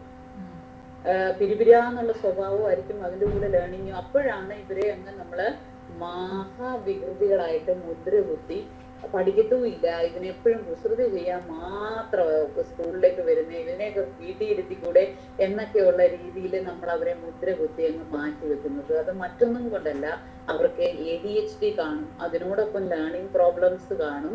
ഇനി അതും കൂടാതെ അത് അവരുടെ കണ്ടക്റ്റിലേക്കും വരും, കണ്ടക്ട് ഡിസോർഡർ, സ്വഭാവ വൈകല്യം. അപ്പൊ ഇത് മൂന്നും കൂടായാൽ നമ്മൾ ഒരു മനുഷ്യനും അംഗീകരിക്കത്തില്ല. ടീച്ചേഴ്സ് എന്ത് ചെയ്യും, ഏറ്റവും ഒരു കോർണറിലേക്ക് നമ്മൾ ഇവരെ പതിയെ തള്ളിവിടും. കാരണം നമുക്ക് അവരെ പലപ്പോഴും മാനേജ് ചെയ്യാനായിട്ട് പറ്റത്തില്ല. ഇതിലേതെങ്കിലും ഒരു പ്രോബ്ലം ഒക്കെ ആണെങ്കിൽ നമ്മൾക്ക് ഒരുമാതിരി എങ്ങനെയെങ്കിലും അവരെ, ഇപ്പൊ ചില കുട്ടികൾ ലേണിംഗ് പ്രോബ്ലം മാത്രമേ ഉള്ളൂ, അടങ്ങിയിരിക്കും, അനങ്ങാതെ ഇരിക്കും, മറ്റു പ്രശ്നങ്ങളൊന്നും ഇല്ലെങ്കിൽ നമ്മളെ കണ്ണടച്ചാൽ നമ്മൾ അങ്ങനെ അങ്ങ് കൊണ്ടുപോകും. പക്ഷെ ഈ ലേണിംഗ് ഇഷ്യൂസും അതിന്റെ കൂടെ ഹൈപ്പർ ആക്റ്റീവ്സും അത് കണ്ടക്റ്റിലും കൂടെ ഉണ്ടെങ്കിൽ ഇങ്ങനെയുള്ളവരാണ് എല്ലാവരുടെയും കണ്ണിലെ കരടായിട്ട് മാറുന്നത്. നിങ്ങൾ മനസ്സിലാക്കിക്കോണം, ഒരു മനുഷ്യനും മനഃപൂർവ്വമായിട്ട് അല്ല ഒരു കുഞ്ഞും മനഃപൂർവ്വമായിട്ട് അവരുടെ എന്താ പറയുന്നത്, അവരെ സെൽഫ് എസ്റ്റീം ഇല്ലാതാക്കുന്നതോ അല്ലെങ്കിൽ അവരെ മോശമായിട്ട് കാണിക്കാനോ വേണ്ടി കാര്യങ്ങൾ ചെയ്യത്തില്ല. അതിന്റെ പുറകിൽ എപ്പോഴും ഒരു റീസൺ ഉണ്ടായിരിക്കും. ആ റീസൺ അന്വേഷിച്ച് പോകണം ടീച്ചേഴ്സ്. മറ്റുള്ളവരെ പോലെ നമുക്ക് പെട്ടെന്ന് മുദ്ര കുത്താനായിട്ട് എളുപ്പമാണ്. എന്തെങ്കിലും ഒരു കാര്യം പറഞ്ഞോ, അവനൊന്നും ഇനി ശരിയാവാൻ പോകുന്നില്ല, അവളൊന്നും ശരിയാകത്തില്ല, അതിന്റെ വീട്ടിലും പേരൻസിനും ശ്രദ്ധയില്ല എന്ന് പറഞ്ഞ് നമുക്ക് ഒഴിച്ചു മാറ്റാനായിട്ട് എളുപ്പമാണ്. പക്ഷേ അവരെ ടേക്ക് കെയർ ചെയ്താൽ, നമ്മൾ അവരുടെ കാരണം മനസ്സിലാക്കി എവിടെയെങ്കിലും ഒരു ചെറിയ ഒരു സപ്പോർട്ട് കൊടുക്കാൻ പറ്റിയാൽ ചിലപ്പം അവരുടെ ജീവിതത്തിൽ ഉണ്ടാകുന്ന ഒരു വലിയ മാറ്റമായിരിക്കും അത്. സോ അതുകൊണ്ട് നമ്മൾ മനസ്സിലാക്കണം. അപ്പൊ ഞാൻ പറഞ്ഞ ഈ കുട്ടി, അപ്പം അമ്മ വളരെ തയ്യാറാണ് നമ്മുടെ കോഴ്സൊക്കെ എടുക്കാൻ, അപ്പൊ അച്ഛനോടൊന്ന് സംസാരിക്കണമെന്ന് പറഞ്ഞു. ഫാദറിനോട് ഞാൻ സംസാരിച്ചു, ഫാദർ റെഡിയേ അല്ല. എന്റെ മോന് ഇഷ്യൂസ് ഒന്നുമില്ല, അവന് കുഴപ്പമൊന്നുമില്ല, he's brilliant, he's extra brilliant. മോന്റെ കുറെ ഗണങ്ങളൊക്കെ എന്നോട് പറഞ്ഞ് കേൾപ്പിച്ചു. അത് കഴിഞ്ഞിട്ട് എന്താ പറയുന്നത്, ഇങ്ങനെ ചെയ്തു അങ്ങനെ ചെയ്തു, ഇതെല്ലാം എന്നോട് പറഞ്ഞു. ഞാൻ കുറച്ച് ഡീറ്റെയിൽഡ് ആയിട്ട് കാര്യങ്ങളൊക്കെ പറഞ്ഞ് സംസാരിച്ച് വന്നപ്പോഴാണ് എനിക്ക് സംസാരത്തിൽ, ഞാൻ വീഡിയോ കോൾ അല്ലായിരുന്നു, വോയിസ് കോൾ ആണ് എന്നോട് സംസാരിച്ചപ്പോൾ സംസാരത്തിൽ തന്നെ എനിക്കൊരു റെസ്റ്റ്ലെസ്നെസ് ഫീൽ ചെയ്തു. ഞാനപ്പോ ആളുടെ ഒരു ചെറുപ്പകാലത്തിലേക്ക് ചുമ്മാ ഒന്ന് എറിഞ്ഞു നോക്കി. അപ്പൊ അവിടെ ചെന്നപ്പം വളരെ വിഗ്രസ് ആയിട്ടുള്ള ഒരു ADHD കാരനെ എനിക്ക് കാണാൻ പറ്റി. അപ്പൊ പുള്ളി പറയുന്നത് ഇവന്റെ 10 ഇരട്ടിയായിരുന്നു ഞാൻ എന്നിട്ട് ഇത്രയൊക്കെ ആയില്ലേ, അപ്പൊ പിന്നെ ഇവന് കുഴപ്പമൊന്നുമില്ല, അവൻ മാനേജ് ചെയ്തോളൂ. അപ്പൊ ഞാൻ ചോദിച്ചു താങ്കൾ ഇപ്പൊ എത്തേണ്ട നിലയിലാണോ താങ്കൾ ഇരിക്കേണ്ടത്? ആളൊരു അക്കൗണ്ടന്റ് ആണ്. ആളുടെ ഇന്റലക്ട് വരെ, അതായത് ഇഷ്ടമല്ലാത്ത ക്ലാസ്സുകളിൽ ആളിരിക്കത്തില്ല. ടീച്ചേഴ്സ് അടിച്ചാൽ ടീച്ചേഴ്സിനെ തിരിച്ചടിക്കും. അപ്പൊ എന്നോട് പറഞ്ഞത്, ഒരു മാത്സ് ടീച്ചറിന്റെ ക്ലാസ് ഇഷ്ടമല്ല എന്നിട്ട് ടീച്ചർ ഏതാണ്ട് ചോദിക്കവേ ഇറങ്ങിപ്പോയി. പക്ഷേ ഒരു ക്ലാസ്സിൽ പോലും കയറാതെ പുള്ളിക്ക് ടീച്ചറിനെ കാണിച്ചു കൊടുക്കണം എന്നുള്ളൊരു ഇതുകൊണ്ട് എക്സാമിന് 49 സ്കോർ ചെയ്തു 50-ല്. അത് പേന കൊണ്ട് പോയി എഴുതാൻ. 2ാം ക്ലാസ്സിൽ എങ്ങാണ്ട് പഠിക്കുന്നു. ടീച്ചർ പറഞ്ഞു പേന കൊണ്ട് എഴുതാൻ പറ്റത്തില്ല, പെൻസിൽ കൊണ്ട് എഴുതണം. അപ്പൊ ടീച്ചർ രണ്ടാമതും പറഞ്ഞിട്ട് കേൾക്കാതെ ടീച്ചർ പേന വാങ്ങിച്ച് മാറ്റി വെച്ചിട്ട് ഒരടി എങ്ങാണ്ട് കൊടുത്തു. അന്ന് ക്ലാസ് വിട്ട് ഇറങ്ങിയതാ. തിരിച്ച് ടീച്ചറിന് വടിയെടുത്ത് അടിക്കാൻ എങ്ങാണ്ട് തുടങ്ങിയോ, അടിച്ചോ അങ്ങനെ എങ്ങാണ്ട് പറഞ്ഞു. എന്നിട്ട് ക്ലാസ് വിട്ട് ഇറങ്ങിയതാ. അപ്പം ഇപ്പൊ ആർക്കും അതിന്റെ റിഗ്രറ്റ് ഫീല് ഭയങ്കരം. അപ്പൊ കഴിഞ്ഞ അവധിക്ക് നാട്ടിൽ വന്നപ്പോ ടീച്ചറെ പോയി കണ്ടായിരുന്നു. ടീച്ചർ ഓർക്കുന്നൊന്നുമില്ല. പിന്നെ കാര്യങ്ങളൊക്കെ പറഞ്ഞപ്പോഴാണ് ടീച്ചർ ഓർക്കുന്നത്. അപ്പൊ ഞാൻ പറഞ്ഞത് ഹെറിഡിറ്റി ഒരു ഫാക്ടറാണ്. പലപ്പോഴും പേരൻസ് ഇതിനെ ഡിനേ ചെയ്യും. എന്താന്ന് ചോദിച്ചാൽ, എനിക്കും ഇങ്ങനെയൊക്കെ ഉണ്ടായിരുന്നു, അത് കുറച്ച് കഴിഞ്ഞപ്പോ നമ്മുടെ നാട്ടിലൊരു സംസാരം, അതൊക്കെ കുറച്ച് കഴിയുമ്പോൾ അങ്ങ് മാറിക്കോളും, പിള്ളേരുടെ വികൃതിയാണെന്നേ, അത് വളരുമ്പോൾ മാറിക്കോളും. ഒരിക്കലും അതിനെ വികൃതിയായിട്ട് കാണരുത്, ശ്രദ്ധക്കുറവായിട്ട് കാണരുത്. അവത് ഇഷ്യൂ ഉള്ള കേസ് തന്നെയാണ്. അവരുടെ ഹെറിഡിറ്ററി ഉണ്ടെങ്കിൽ തീർച്ചയായും അവരോട് പറയേണ്ട കാര്യം, എങ്ങനെയായാലും ആരായാലും വളരും, എന്തെങ്കിലും ജോലി ചെയ്ത് നമ്മൾ ജീവിക്കും. പക്ഷെ അവരെത്തേണ്ടിയ പൊസിഷനിൽ അല്ലെങ്കിൽ അവരെത്തിച്ചേരേണ്ട ഒരു നല്ല ജീവിത നിലവാരത്തിൽ അവരെത്തില്ല. നെക്സ്റ്റ് തിങ്, സെക്കൻഡ് കോസ് ആണ് problems during pregnancy and birth. ഇത് ഓരോ ദിവസവും ഞാൻ ഇവിടെ അസസ് ചെയ്തുകൊണ്ടിരിക്കുന്നതാണ്. അതിനകത്ത് മേജർ ആയിട്ടുള്ള കാര്യം അമ്മമാർ അനുഭവിക്കുന്ന സ്ട്രെസ്. ഭയങ്കര ഒരു നിങ്ങൾ പ്രത്യേകിച്ച് അമ്മമാരൊപ്പം നിങ്ങളുടെ വരുന്ന കുഞ്ഞുങ്ങളുടെ ചിലപ്പം രണ്ടാമത്തെ കുഞ്ഞുങ്ങൾക്ക് വേണ്ടി മീൻസ് അമ്മ പ്രഗ്നന്റ് ആയിരിക്കും, അല്ലെങ്കിൽ നിങ്ങൾ കാണുന്ന എല്ലാവരോടും പ്രഗ്നൻസി എന്ന് പറയുന്നത് അത്ര ഇമ്പോർട്ടന്റ് ആയിട്ടുള്ള ഒരു കാലഘട്ടം. ആ സമയത്ത് ഫിസിക്കലി നമുക്ക് ചിലപ്പോൾ ചില ബുദ്ധിമുട്ടുകളൊക്കെ കാണും. മെന്റലി എത്രയും നമുക്ക് ഹെൽത്തി ആയിട്ടിരിക്കാമോ അത്രയും നമ്മൾ ഹെൽത്തി ആയിട്ടിരിക്കും. കാരണം നമ്മളുടെ മെന്റൽ ഹെൽത്ത് ആണ് നമ്മുടെ കുഞ്ഞിന്റെ ക്യാരക്ടർ, നമ്മുടെ കുഞ്ഞിന്റെ ബിഹേവിയർ. നമ്മളെല്ലാവരും ഫിസിക്കൽ ഹെൽത്ത് ഭയങ്കര ശ്രദ്ധിക്കും. ആഹാരം കഴിക്കത്തില്ല, ഇത് കഴിക്കത്തില്ല, ഇങ്ങനെ ചെയ്യും അങ്ങനെ ചെയ്യും, പിന്നെ അങ്ങ് കാണുമ്പോ എല്ലാവരും അങ്ങ് ഇൻസ്ട്രക്ഷൻ. പക്ഷേ മറന്നു പോകുന്ന ഒരിടമുണ്ട് മെന്റൽ ഹെൽത്ത്. അപ്പൊ പഴയ കാലത്ത് പറയുമായിരുന്നു സന്ധ്യയായ ഗർഭിണികൾ വെളിയിൽ ഇറങ്ങരുത്, പേടി. അതൊക്കെ ആചാരമായിട്ട് അങ്ങ് നിലനിർത്തിയിരിക്കുന്ന എന്തിനാണെന്ന് ചോദിച്ചാൽ ഈ പേടിയൊക്കെ തട്ടിക്കഴിഞ്ഞാല് എന്ത് സംഭവിക്കുമെന്ന് അറിയാമോ? പിന്നെ ചിലപ്പം അത് കുഞ്ഞിനെ ബാധിക്കാനുള്ള ചാൻസ് ഉണ്ട്. ഓക്സ്ഫോർഡ് നടത്തിയ ഒരു സ്റ്റഡി ഉണ്ട്. മനുഷ്യന് 6th month തൊട്ട് കാത് മുളയ്ക്കും. അപ്പം അമ്മ കേൾക്കുന്ന എല്ലാം കുഞ്ഞിനും കേൾക്കാം. അപ്പം ഈ അമ്മമാര് സ്ഥിരമായിട്ട് കേൾക്കുന്ന പാട്ട് ജനിച്ച ഉടനെ കുഞ്ഞുങ്ങൾക്ക് പ്ലേ ചെയ്ത് കൊടുക്കും. ഈ കുഞ്ഞുങ്ങൾ അതിനോട് റെസ്പോണ്ട് ചെയ്യും. മറ്റു പാട്ടുകൾ ഇട്ടാൽ റെസ്പോണ്ട് ചെയ്യത്തില്ല. അപ്പൊ നമ്മൾ മിണ്ടുന്ന എല്ലാം കേട്ടോണ്ടിരിക്കുക, നമ്മൾ കേൾക്കുന്ന എല്ലാം കേട്ടോണ്ടിരിക്കുക. അപ്പം ഞാൻ പല പേരൻസിനോടും ചോദിക്കും, നിങ്ങൾക്ക് എന്തായിരുന്നു ഈ അമ്മമാരോട് ചോദിക്കും സ്ട്രെസ് എന്തായിരുന്നു. പിന്നെ അതുപോലെ തന്നെ ഉള്ളതാണ് alcohol abuse, drug abuse, then low birth rate, പിന്നെ പ്രീമെച്യൂർ ഓർ പ്രൊലോങ്ഡ് ലേബർ. ഇതൊക്കെ ചിലപ്പോൾ നമുക്ക് നമ്മുടെ കൺട്രോളിന് അപ്പുറമായിട്ടുള്ള കാര്യങ്ങളാണ്. പക്ഷേ നമ്മുടെ കൺട്രോളിൽ വരുന്ന കാര്യങ്ങൾ നമ്മൾ 100% ശരിയാക്കാൻ നോക്കണം. വെറുതെ ന്യൂഡിൽസും കഴിച്ച് ടിവിയും കണ്ടുകൊണ്ടിരിക്കേണ്ട സമയമല്ല പ്രഗ്നൻസി. വളരെ ആക്റ്റീവായിട്ട് പ്രവർത്തിക്കേണ്ട സമയമാണ് പ്രഗ്നൻസി. വളരെ ആക്റ്റീവ് എന്ന് പറഞ്ഞ് ഹറിബറിയോ സ്ട്രെസ്സിലോ അല്ല, എൻജോയ് ചെയ്ത് കാര്യങ്ങളെ ചെയ്യേണ്ടി. എപ്പോഴും അങ്ങനെ ആയിരിക്കണം. എസ്പെഷ്യലി പ്രഗ്നൻസിയിൽ എൻജോയ് ചെയ്ത് കാര്യങ്ങളെ ചെയ്യും. നിങ്ങൾക്ക് മനസ്സിന് ഏറ്റവും ഇഷ്ടമുള്ള കാര്യം അത് ചെയ്യും. ഏതൊരു പ്രവൃത്തി ചെയ്താലും അതിനകത്ത് സന്തോഷം കണ്ടെത്താനായിട്ട് ശ്രമിക്കണം. കാരണം അതാണ് നമ്മളുടെ കുഞ്ഞിന്റെ ക്യാരക്ടർ. ഇവിടെ വരുന്ന പിന്നെ ഒരു 90% ആളുകളുടെ ഈ പ്രഗ്നൻസി ഹിസ്റ്ററി എടുക്കുമ്പം ശരിക്കും അതിനകത്ത് പ്രോബ്ലംസ് ഉണ്ട്. ഒന്നെങ്കിൽ അവർ സ്ട്രെസ്ഡ് ആയിരിക്കും, അല്ലെങ്കിൽ എന്തെങ്കിലും ഡിയർ വൺസിന്റെ ഡെത്ത്, അല്ലെങ്കിൽ മെന്റൽ ട്രോമാസ് എന്തെങ്കിലുമൊക്കെ ഉണ്ടാവുമ്പോഴാണ് ഇത്തരത്തിലുള്ള പ്രശ്നങ്ങൾ കുഞ്ഞുങ്ങളിൽ ഉണ്ടാകുന്നത്. Third one, incidence after birth, serious illness, head injuries, poor nutrition, exposure to toxic things. ഇതൊക്കെ ലേണിംഗ് ഡിസബിലിറ്റിയിലേക്ക് നയിക്കാനുള്ള കാരണങ്ങളാണ്. ഓക്കെ, ഇനി സിംറ്റംസ്. ഇത് നിങ്ങൾ നന്നായിട്ട് മനസ്സിലാക്കി വെച്ചേക്കണം. സിംറ്റംസ് എന്തൊക്കെയാണെന്നുള്ളത്. ഓക്കെ, സിംറ്റംസ് നോക്കുമ്പോൾ നമുക്ക് പ്രധാനമായിട്ടും മനസ്സിലാക്കാൻ പറ്റുന്നത് difficulty with reading or writing. ഇത് നമ്മൾ എല്ലാ കുട്ടികൾക്കും കാണും. പക്ഷെ അതിനെ പ്രത്യേകമായിട്ട് മനസ്സിലാക്കണം. വാക്കുകൾ കൂട്ടി വായിക്കാൻ പറ്റുന്നുണ്ടോ? ഇവരെ നിങ്ങൾ അക്ഷരങ്ങൾ എത്ര തന്നെ റിപ്പീറ്റഡ് ആയിട്ട് പഠിപ്പിച്ചാലും ഇവർക്കത് അക്ഷരങ്ങള് പറയത്തില്ലേ, തറവാവത്തില്ല, ബൈ ഹാർട്ട് ആവത്തില്ല. അവർക്ക് ചിലപ്പോൾ നമ്മൾ എഴുതി കൊടുക്കുമ്പോൾ ഇല്ല ഡ്രോയിങ് ചെയ്യുന്ന പോലെ നോക്കി വരയ്ക്കുമായിരിക്കും. പക്ഷെ അവർക്ക് ഒരിക്കലും കറക്റ്റായിട്ട് അതിനെ മനസ്സിലാക്കാനായിട്ട് പറ്റത്തില്ല. Next thing, problem with mark skills. നേരത്തെ പറഞ്ഞ പോലെ മാത്സിലെ സ്കിൽസ് പ്രോബ്ലംസ് ഉണ്ടാവും. Then next one, difficulty in remembering. കാര്യം ഓർത്തെടുത്ത് പറയാനുള്ള ബുദ്ധിമുട്ട്. ദെൻ പ്രോബ്ലംസ് പേയിങ് അറ്റൻഷൻ പലതരത്തിലും ബാധിക്കപ്പെട്ടിരിക്കും. കൂടുതലായിട്ട് അറ്റൻഷൻ നിലനിർത്താൻ സാധിക്കാത്തൊരവസ്ഥ. ദെൻ ട്രബിൾ ഫോളോയിങ് ഡയറക്ഷൻസിനെ ശരിയായ രീതിയിൽ എടുക്കാൻ.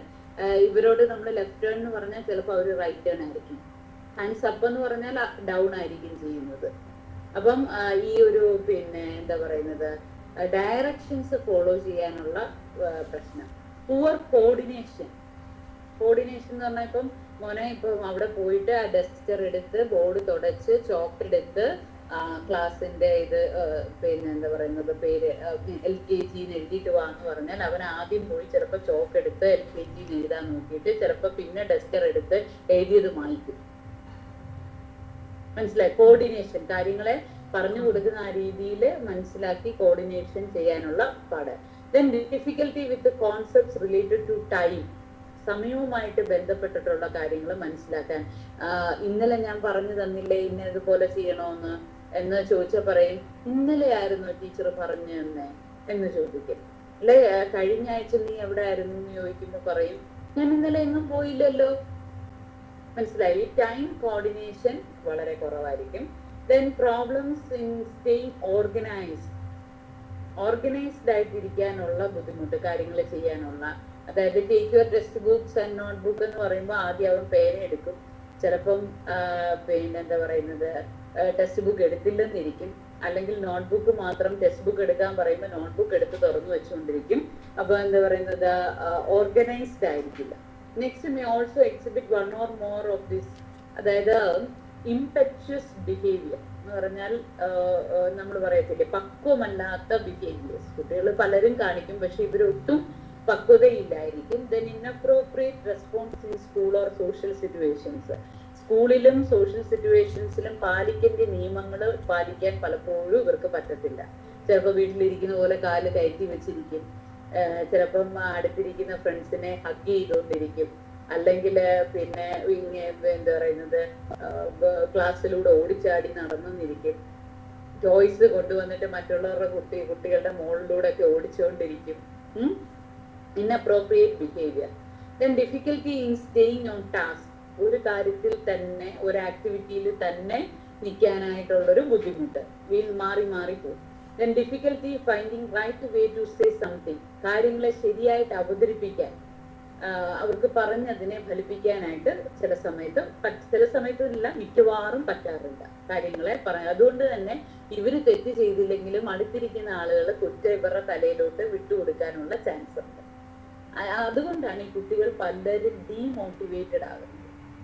ഒരു 28 വയസ്സുകാരൻ, ലേണിംഗ് പ്രോബ്ലം ഉള്ള ADHD ഉള്ള ഒരു 28 വയസ്സുകാരനെ കഴിഞ്ഞ 6 മാസം മുമ്പ് ആത്മയില് സൈക്കോതെറാപ്പി ജോയിൻ ചെയ്തു. അവനെന്ന് പറഞ്ഞാൽ എക്സ്ട്രാ ഓർഡിനറി ഇന്റലിജന്റ് ആണ്, എക്സ്ട്രാ ഓർഡിനറി. ഐഫോൺ അടക്കം ഏത് ഫോണിന്റെയും എന്ത് പരിപാടികളും ചെയ്യും, അത്രയും ബ്രില്യന്റ് ആണ്. പക്ഷേ ആൾക്ക് ഇപ്പോഴും ശരിയായ രീതിയിൽ വായിക്കാനും എഴുതാനും അറിയത്തില്ല, ഒപ്പിക്കും കേട്ടോ. അപ്പൊ ആൾക്ക് ഇപ്പൊ ഡെൻമാർക്കിലേക്ക് പോകാൻ ഒരു ഓപ്പർച്യൂണിറ്റി കിട്ടി. ഈ ഒരു ഇത്രയും സ്പെഷ്യൽ സ്കില്ല് കണ്ടിട്ട് ഒരു കമ്പനി അവനെ ഹയർ ചെയ്തു. ഇതാണ് ഇതിന്റെ ഇന്നത്തെ കാലത്തെ പ്രത്യേകത. വായിച്ചു എഴുതിയൊന്നും നമ്മള് മണ്ടരെന്ന് വിളിക്കുന്നവരൊക്കെ ടോപ്പ് മോസ്റ്റ് ലെവലിൽ എത്തുന്നതിന്റെ കാര്യം പല ടീച്ചേഴ്സും തള്ളിക്കളഞ്ഞ കല്ലുകളാണ് മൂലക്കല്ലുകളായിട്ട് മാറിയിട്ടുള്ളത്. അപ്പൊ ടോപ്പ് മോസ്റ്റ് പൊസിഷൻ. അപ്പൊ നമ്മൾ പക്ഷെ അതിനകത്ത് ശ്രദ്ധിക്കേണ്ട ഒരു കാര്യം, അങ്ങനെ തള്ളിക്കളയുമ്പോൾ ഈ കുട്ടികളിൽ ഉണ്ടാകുന്ന നാളെ ഫ്യൂച്ചറിൽ അവർ നല്ല ഓപ്പർച്യൂണിറ്റീസിനെ ഉപയോഗിക്കാൻ പറ്റാത്ത രീതിയിൽ അവർ ഡീമോട്ടിവേറ്റഡ് ആകുന്നു. അതാണ് ഞാൻ പറയാൻ വന്നത്. അപ്പം ഇവൻ എന്ത് ചെയ്തെന്ന് പറഞ്ഞാലും അവൻ പോകത്തില്ല. അവൻ പറയുന്ന റീസൺ ഇത്, അവിടെ ചെന്ന് പുതിയ കൾച്ചർ, അവിടുത്തെ ഭാഷ എനിക്കറിയത്തില്ല, അത് എനിക്ക് വായിക്കാൻ പറ്റത്തില്ല. അപ്പൊ ചേട്ടനാണ് ഇങ്ങനെ നമ്മുടെ പ്രോഗ്രാമിനെ കുറിച്ച് അറിഞ്ഞിട്ട് ഇതിലേക്ക് ജോയിൻ ചെയ്യിച്ചത്.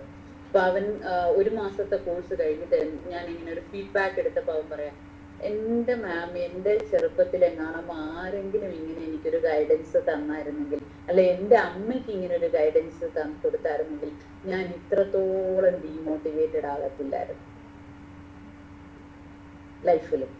കാരണം ഓരോ സ്ഥലത്തു നിന്നിടം മണ്ട, നിന്നെ കൊന്തിന് കൊള്ളാം, നീ എങ്ങനെയാ കാര്യം ചെയ്യുന്നത്, നിന്നെ പഠിക്കാൻ കൊള്ളാമോ, ഇങ്ങനത്തുള്ള ഡീമോട്ടിവേഷൻ അടിക്കടി. അതുകൊണ്ട് തന്നെ പല പല പല പല ജീനിയസുകളെ നമുക്ക് നഷ്ടപ്പെടുക.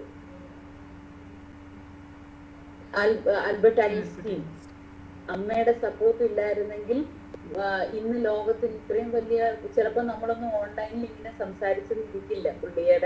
പുള്ളിയെ അമ്മ സപ്പോർട്ട് ചെയ്തില്ലായിരുന്നെങ്കിൽ. ടീച്ചർ എഴുതി വിട്ടു, ടീച്ചർ സ്കൂളിൽ നിന്ന് എന്താ ലെറ്റർ എടുത്തത്, നിങ്ങളുടെ മകൻ മന്ദബുദ്ധി ആയതുകൊണ്ട് ഞങ്ങൾക്ക് പഠിപ്പിക്കാനായിട്ട് പറ്റത്തില്ല എന്ന് പറഞ്ഞ് ടീച്ചർ ഒരു നോട്ട് കൊടുത്തു. പക്ഷെ അമ്മ എന്താ പറഞ്ഞത്, മോനെ പഠിപ്പിക്കാൻ കഴിവുള്ള ടീച്ചേഴ്സ് ആ സ്കൂളിലില്ല. അപ്പൊ നമ്മൾ ചില പ്രത്യേക കഴിവുകൾ ആർജിക്കേണ്ടിയിരിക്കുന്നു. എല്ലാ കുഞ്ഞുങ്ങളെയും നമുക്ക് കറക്റ്റായിട്ട് നമ്മളുടെ കൈകളിൽ കിട്ടുന്ന ഓരോ കുഞ്ഞുങ്ങളെയും ശരിയായ രീതിയിൽ മോൾഡ് ചെയ്ത്, നിങ്ങളെ ആരെയും ഞാൻ ക്രിട്ടിസൈസ് ചെയ്യുമല്ല, ഞാൻ നിങ്ങളെ ക്രിട്ടിസൈസ് ചെയ്യാൻ ആളുമല്ല. ഒരു റിയൽ ഇൻസിഡന്റ് നിങ്ങളുമായിട്ട് പങ്കുവെച്ചതാണ്. നമ്മളുടെ സൊസൈറ്റിയിൽ കാണുന്നതും ഇങ്ങനെയാണ്.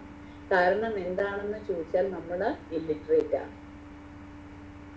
അപ്പം നമ്മളുടെ കൈകളിൽ എത്തുന്ന ഓരോ കുഞ്ഞുങ്ങളെയും ശരിയായ രീതിയിൽ അവരെ മോൾഡ് ചെയ്തെടുക്കണമെങ്കിൽ നമ്മൾ ഇതിനെക്കുറിച്ചെല്ലാം അവെയർ ആയിരിക്കണം.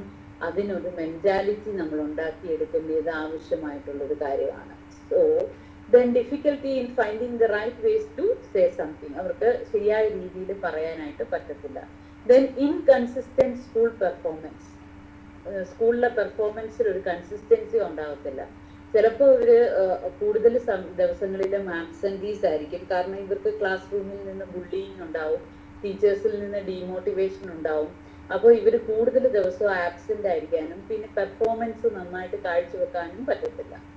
Then next thing immature way of speaking. ഒരു മെച്വർ രീതിയിലോ അല്ലെങ്കിൽ നല്ല രീതിയിലോ ആശയങ്ങളെ പറയാൻ ഇവർക്ക് പറ്റത്തില്ല, ഇമ്മച്വർ ആയിരിക്കും. അത് ഞാൻ പറയുന്നത് ടീച്ചർ അങ്ങോട്ട് കേട്ടൂടെ, ഞാനിങ്ങനെ ചെയ്യത്തില്ല, ഇങ്ങനെയൊക്കെ പറയുമ്പോൾ നമുക്ക് അപ്പൊ വേറൊരു കുട്ടിയാണെങ്കിൽ ടീച്ചർ എന്താ ടീച്ചർ പറഞ്ഞേ, ഇതിലാരോടെ നമുക്ക് ഇഷ്ടം തോന്നും? മനുഷ്യനാണ്, നമ്മളെല്ലാവരും മനുഷ്യനാണ്. പക്ഷെ ഈ ആദ്യത്തെ ആൾ എന്തുകൊണ്ട് അങ്ങനെ സംസാരിക്കുന്നു എന്ന് നമ്മൾ പലപ്പോഴും ചിന്തിക്കാറില്ല. നമ്മൾ ആദ്യമേ ഒരു പ്രജുഡിക്കൽ മൈൻഡാണ്. നമ്മൾ ടീച്ചേഴ്സിന് ഒരിക്കലും പാടില്ലാത്ത, ഒരിക്കലും എന്താ പറയുന്നത്, വേണ്ടാത്ത ഒരു ഇതാണ് പ്രജുഡിക്കൽ മൈൻഡ്. മുൻവിധിയോടുകൂടി ഒരു കുഞ്ഞിനെയും കാണരുത്. അത് മാത്രമല്ല നമ്മൾ ചെയ്യേണ്ട വേറൊരു കാര്യം, don't read a book by its cover page.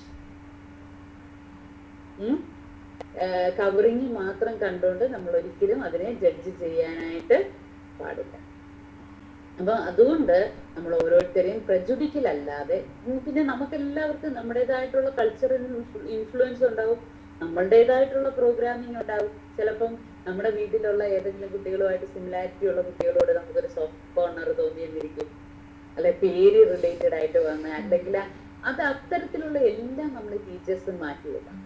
അവിടെ ചെല്ലുമ്പോൾ നിങ്ങൾ പ്യുവർലി ഒരു ഹ്യൂമൻ ബീയിങ് മാത്രമായിരിക്കാം. നിങ്ങളുടെ മുമ്പിൽ ഇരിക്കുന്നതും കുറെ ഹ്യൂമൻ ബീയിങ്സ്. അങ്ങനെ മാത്രമേ നിങ്ങൾ കൺസിഡർ ചെയ്യാവൂ. എങ്കിൽ മാത്രമേ നമുക്ക് ആരായി തീരാൻ പറ്റൂ, നല്ല ഒരു ടീച്ചർ ആവാൻ പറ്റൂ. Then difficulty in listening well. നേരത്തെ ഞാൻ പറഞ്ഞ പോലെ നമ്മൾ പറയുന്നതായിരിക്കത്തില്ല അവർ കേൾക്കുന്നത്. Then problems dealing with new things in life. പുതിയ കാര്യങ്ങൾ, ഇപ്പോൾ for example tables, multiplication tables കൊടുക്കും. ഈ കൊടുക്കുമ്പോൾ പുതിയ കാര്യങ്ങൾ ഇവർക്ക് ഒട്ടും അങ്ങോട്ട് പെട്ടെന്ന് അക്സെപ്റ്റ് ചെയ്യാനോ അതിനകത്ത് ചെയ്യുമ്പോൾ പ്രോബ്ലംസും ഉണ്ടാവും. Then problems in understanding words or concept. വേർഡുകളും കൺസെപ്റ്റുകളും മനസ്സിലാക്കാനുള്ള ബുദ്ധിമുട്ട്. ദെൻ ഇവരുടെ പുറമേ ഉള്ള ക്യാരക്ടറിസ്റ്റിക് എന്തൊക്കെയാണെന്ന് നമുക്കൊന്ന് നോക്കാം. പുവർ ഗ്രേഡ്സ്, എപ്പോഴും ഇവരുടെ മാർഗ നിലവാരം വളരെ താഴെയായിരിക്കും.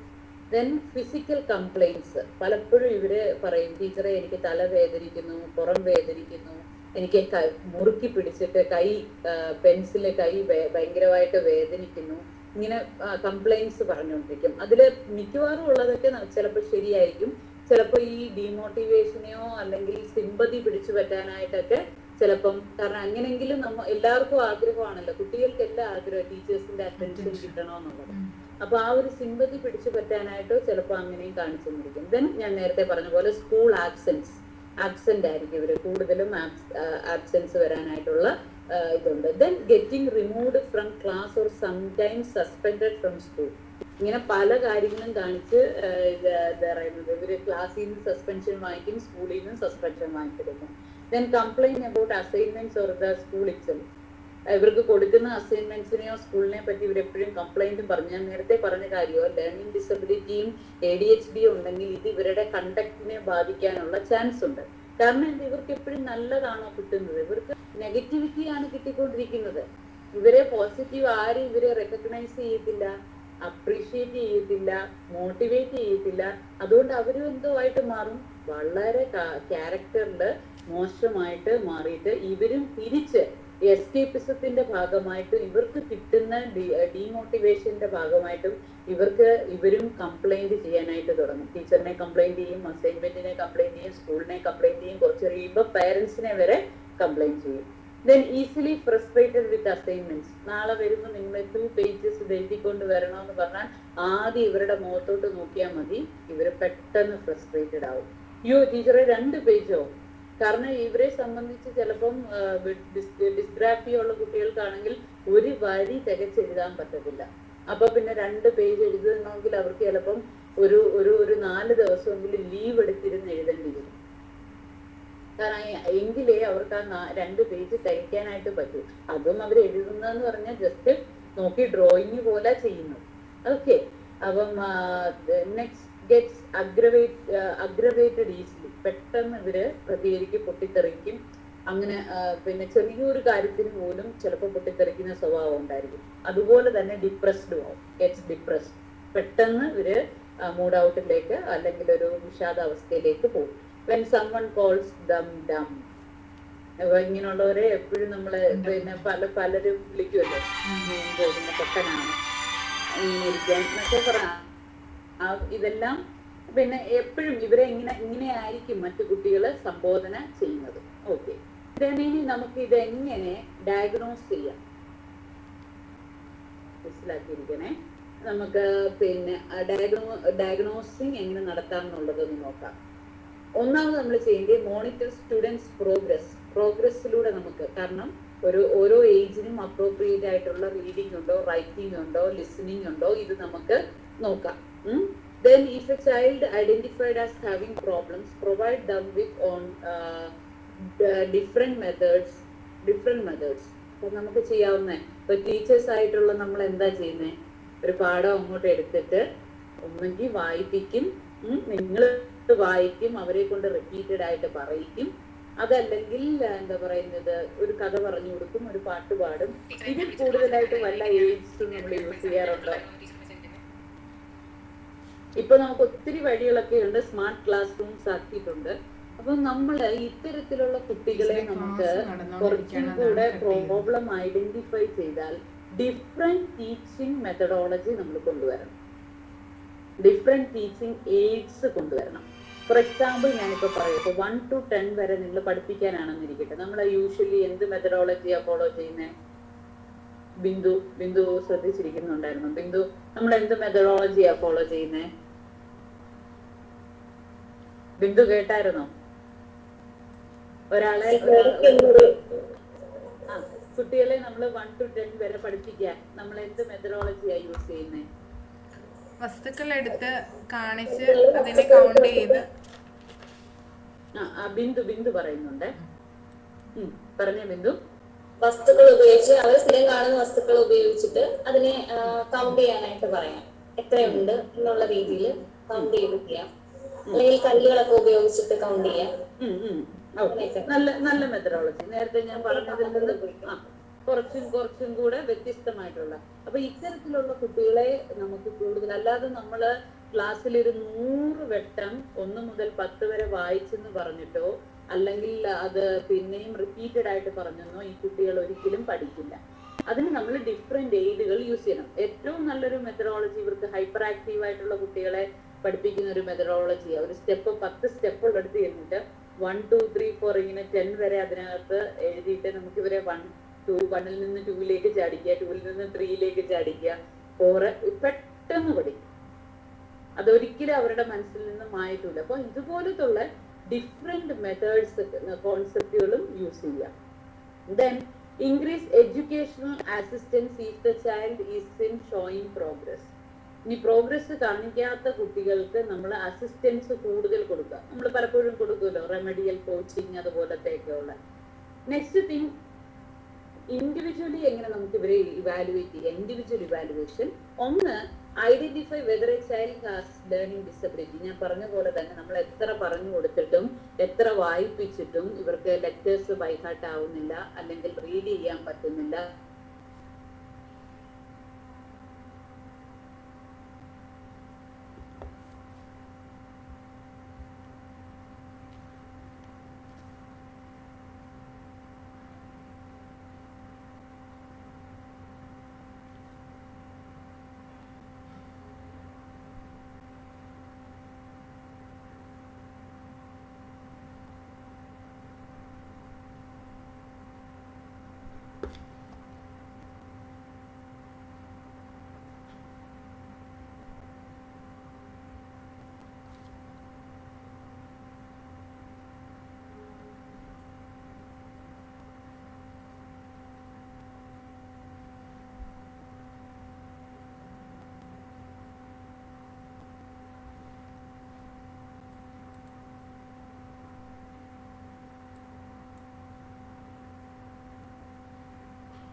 മാത്രമല്ല, അതില് ഏറ്റവും നന്നായിട്ട് പ്രകടിപ്പിക്കുന്നത് മാത്രമല്ല ഇന്റലക്ച്വൽ എന്നുള്ള കാര്യം നമ്മൾ മനസ്സിലാക്കിയിരിക്കണം. ദെൻ നമുക്ക് ചെയ്യാവുന്ന ഒരു കാര്യം, establish a benchmark for measuring the child's educational progress. ഇതിനെ നമുക്ക് പറയുന്നത് എഡ്യൂക്കേഷണൽ അവരെ കുറെയൊക്കെ ഒന്ന് നമ്മൾ അസിസ്റ്റ് ചെയ്തതിന് ശേഷം അവരെ പിന്നെ നമ്മൾ മെഷർ ചെയ്ത് നോക്കണം, ഏതെങ്കിലും തരത്തിലുള്ള ഡെവലപ്മെന്റ്സ് ഉണ്ടോ എന്നുള്ള കാര്യം നമ്മൾ അസസ് ചെയ്യണം. ഇതൊക്കെ ചെയ്തിട്ടും വലിയ മാറ്റങ്ങളില്ലെങ്കിൽ നിശ്ചയമായിട്ടും മെഡിക്കൽ എക്സാമിനേഷന് വേണ്ടി കുട്ടിയെ നിങ്ങൾ വിടണം. അതൊരു പിന്നെ ബിഹേവിയറൽ തെറപ്പിസ്റ്റിന്റെ അടുത്ത് അല്ലെങ്കിൽ സൈക്കോളജിസ്റ്റിന്റെ അടുത്ത് കൃത്യമായിട്ട് കുട്ടിയെ എത്തിച്ച് അവിടെ നമുക്ക് IQ അടക്കമുള്ള ടെസ്റ്റുകളുണ്ട്. ആ ടെസ്റ്റുകൾ എടുപ്പിക്കേണ്ടത് ഏറ്റവും ആവശ്യമായിട്ടുള്ള കാര്യമാണ്.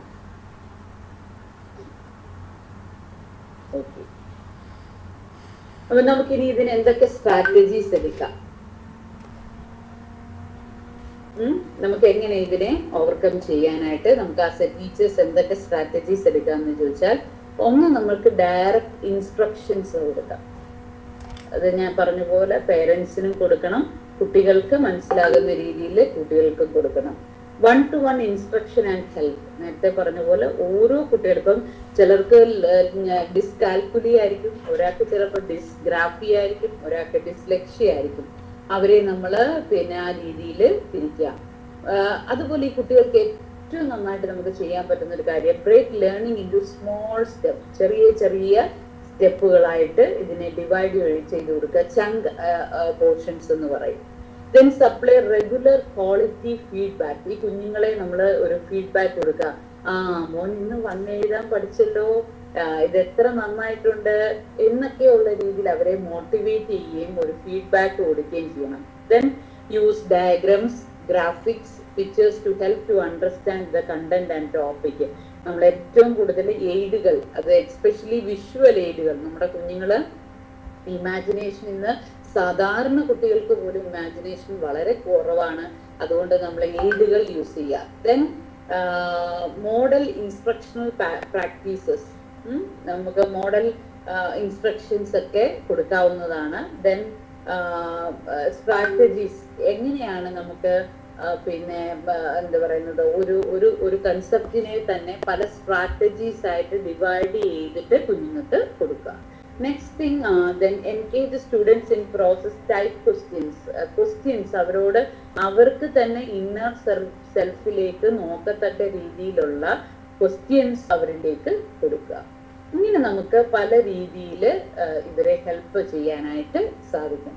ഇപ്പൊ നമുക്ക് ഞാനൊരു പിന്നെന്താ പറയുന്നത്, ഒരു വെരി ബേസിക് ആയിട്ടുള്ള എങ്ങനെ ഒരു ലേണിംഗ് പ്രോബ്ലത്തെ അസസ് ചെയ്യാം, അതിനകത്ത് ഫസ്റ്റ് ഹാൻഡായിട്ട് ആസ് ടീച്ചേഴ്സ് എന്തൊക്കെ ചെയ്യാം എന്നുള്ള കാര്യമാണ് നിങ്ങളുമായിട്ട് പങ്കുവെച്ചത്. ഇനി നമുക്ക് വേണമെങ്കിൽ നിങ്ങൾക്ക് എന്തെങ്കിലും ഡൗട്ട്സ് ഉണ്ടെങ്കിൽ ചോദിക്കാം.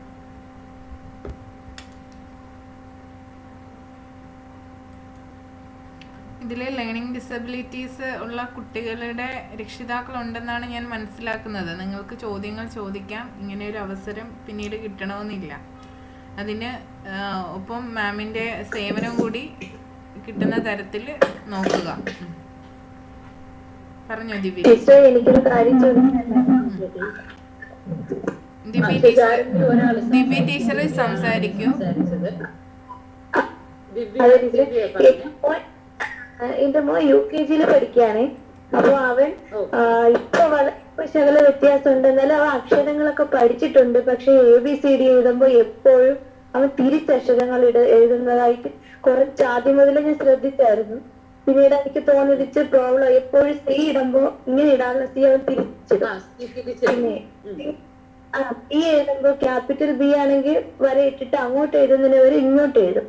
പക്ഷെ അത് ആദ്യം ഞാൻ വിചാരിച്ചു പഠിച്ചു വരുന്നതിന്റെ പ്രശ്നമാണല്ലോ എന്ന് വിചാരിച്ച് ഞാൻ കളഞ്ഞു. പിന്നെ ആയിരുന്നപ്പോ ഇത് കണ്ടിന്യൂസ് ആയിട്ട് ഇങ്ങനെ വന്നു. അപ്പൊ പിന്നെ ഞാൻ അവനെ വിളിച്ചിട്ട് ഇങ്ങനെ ഞാൻ പറഞ്ഞു, മോനെ ഇത് തിരിഞ്ഞാണ് വരുന്നതെന്ന് കുറെ പ്രാവശ്യം പറഞ്ഞു. അപ്പൊ പിന്നെ അവനത് പിന്നെ അത് എന്തൊക്കെ എഴുതിയിട്ട് ചോദിക്കും, അമ്മ ഇതിപ്പോ തിരിഞ്ഞാണോ അത് നേരെയാണോ എന്ന് ചോദിക്കും. പക്ഷെ ഇപ്പൊ അവൻ ശ്രമിക്കുന്നുണ്ട്. അപ്പൊ അതൊരു പ്രോബ്ലം ആയിട്ട് എടുക്കണോ എന്താണെന്ന് അറിയാൻ വേണ്ടിട്ടാ. അതൊരു പ്രോബ്ലമാണ്. ഇതിന് മിററിങ് എന്നാണ് പറയുന്നത്. മിററിങ്. കുഞ്ഞിന് ഇപ്പം ഈ ബി ഇങ്ങോട്ട് എഴുതുന്നത് അത് തിരിച്ചാണ് അവൻ കാണുന്നത്. അപ്പൊ ഇപ്പോഴും കുഞ്ഞിന് അറിയില്ല അത് നേരെയാണോ ഓപ്പോസിറ്റ് ആണോ എന്നുള്ളത്.